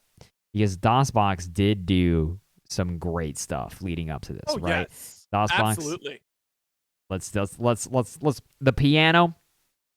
One more time, everybody. Please give it up for DOSBox Falco, who was pretty nasty with it. I gotta say, over Jelly Skelly coming into this tournament. Absolutely. That may have been TBH match of the night for me. That was A, hilarious, B, just such gamering happening at all times. DOSBox definitely deserves huge credit for that. And that match alone would be grounds for being banned, as would these big 5 gifted from Golaxes. Holy smokes, thank you so much. That is incredibly kind of you. Hold on, I'll thank you more in a second. But first, DOSBox Falco, you're super banned. You're Omega banned. You're too damn good and you should feel bad. Thank you so much for playing tonight. We will see you around, I'm sure, in the big second place. I know you've worked hard for this, but in grand finals, the champion was indeed Hungry Moth, the Giovanna. Here, represented, we had the bias from Zero on commentary. What's a bias? It's just an understanding. Understanding. The character. An understanding, a.k.a. a bias, as Hungry Moth absolutely obliterated this bracket, blasting through the whole thing. Again, also somebody that we've seen time and time again. Hungry Moth says you've been playing fighting games for 13 years, and this is the first tournament you've won. I'm so happy to hear that this is the first tournament that you've won, and I'm also so happy to say that you can never play in it again. You are banned in the big first place slot. Thank you so much for playing. Zero, thank you so much for being on commentary with me tonight. You got anything you want to plug for the gamers at home? Well, first off, thank you so much for having me. I greatly appreciate it. It's always a treat to see the next future class of Guilty Gear players that come out of this tournament. And of course, if you want to check me out, be sure to check out idon'tdoanything.com. Right now, I'm going through the entire Resident Evil series in chronological order, currently on Resident Evil 5. And let me tell you, that did not age well at all so far. It's a pretty interesting game, but it's a great time. So feel free to hang out with me there. You can always catch me at various streams. I'm often on Tampa Never Sleeps for DNF Duel. And of course, still doing commentary out there in the greater wide world of fighting games. That's where I can be at @ZeroSyndicate on Twitter as well. So yeah, that's about it for me. Sick. All right. Thank you again so much, dude, for being on commentary. I really do appreciate it. I'll talk to you later, buddy. We're friends. We sometimes we each other up. We'll chit chat. Let's chit chat. See you later, dude. All right. Take care. Woo! Okay, real quick. Goluxus, thank you so much for the big 5 gifted. You are overly kind, and you now own part of my soul. You've made an investment. Thank you. I appreciate it. Also, between you and me, chat, I've always thought RE5 was kind of bad. Okay, here's the plan. We're going to play the Uno, our good old Uno outro. We're gonna do the whole thing. Remy, thank you so much for the big raid. We're gonna play hot potato with your viewers. If you're a Remy viewer, I just hope you acknowledge that yes, I am being hot potatoed right now, and this is my life. So I'm gonna go ahead and find a big old raid arena to throw y'all at. And while I do that, I'm gonna go ahead and thank everybody who dropped the big follow. If you want to be thanked during the outro, make sure you drop the big follow right now. Thank you so much to the following gamers. Whoa. There we go. Jack Lutos, Cry Havoc 21, The Catboy Culture, Anime Titty Hunter, Zaref BM, Durdown, and Azure Wolf. But most importantly, thank you so much to the following big subs. Dragon King for the win, for the big prime. Red Mufferman for the 11 months. Hobo Ninja for the 3 months. Jail for the 3 months as well. Slater for the 4 months. Wii Sports for the 11 months. And Galaxis again for the big 5 subs. Sorry, did not mean to blow your ears out with Uno.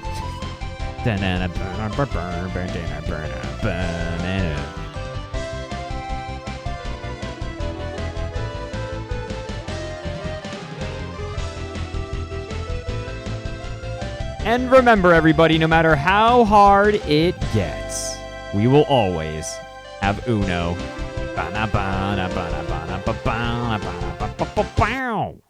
Thank you all again so much for watching. Let me see. Who's streaming? All right. Jin Kitsu is streaming, but she's like the easy answer. She's the He's the obvious. Newmanheimer streaming, but is also the easy answer. Do we have a harder answer? Let's see.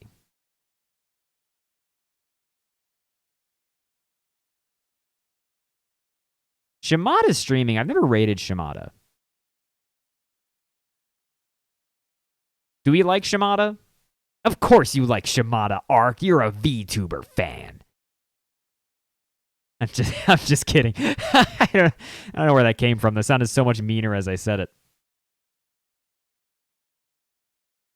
All right, if y'all like Shimada, we'll throw Shimada the big raid. I have no idea if they know who I am at all. Silence, VTuber. Exactly. All right, we'll joke over to Shimada. She's playing some Giovanna and some Guilty Gear Strive. Y'all have a good one. Thank you so much again for watching. Catch you next time.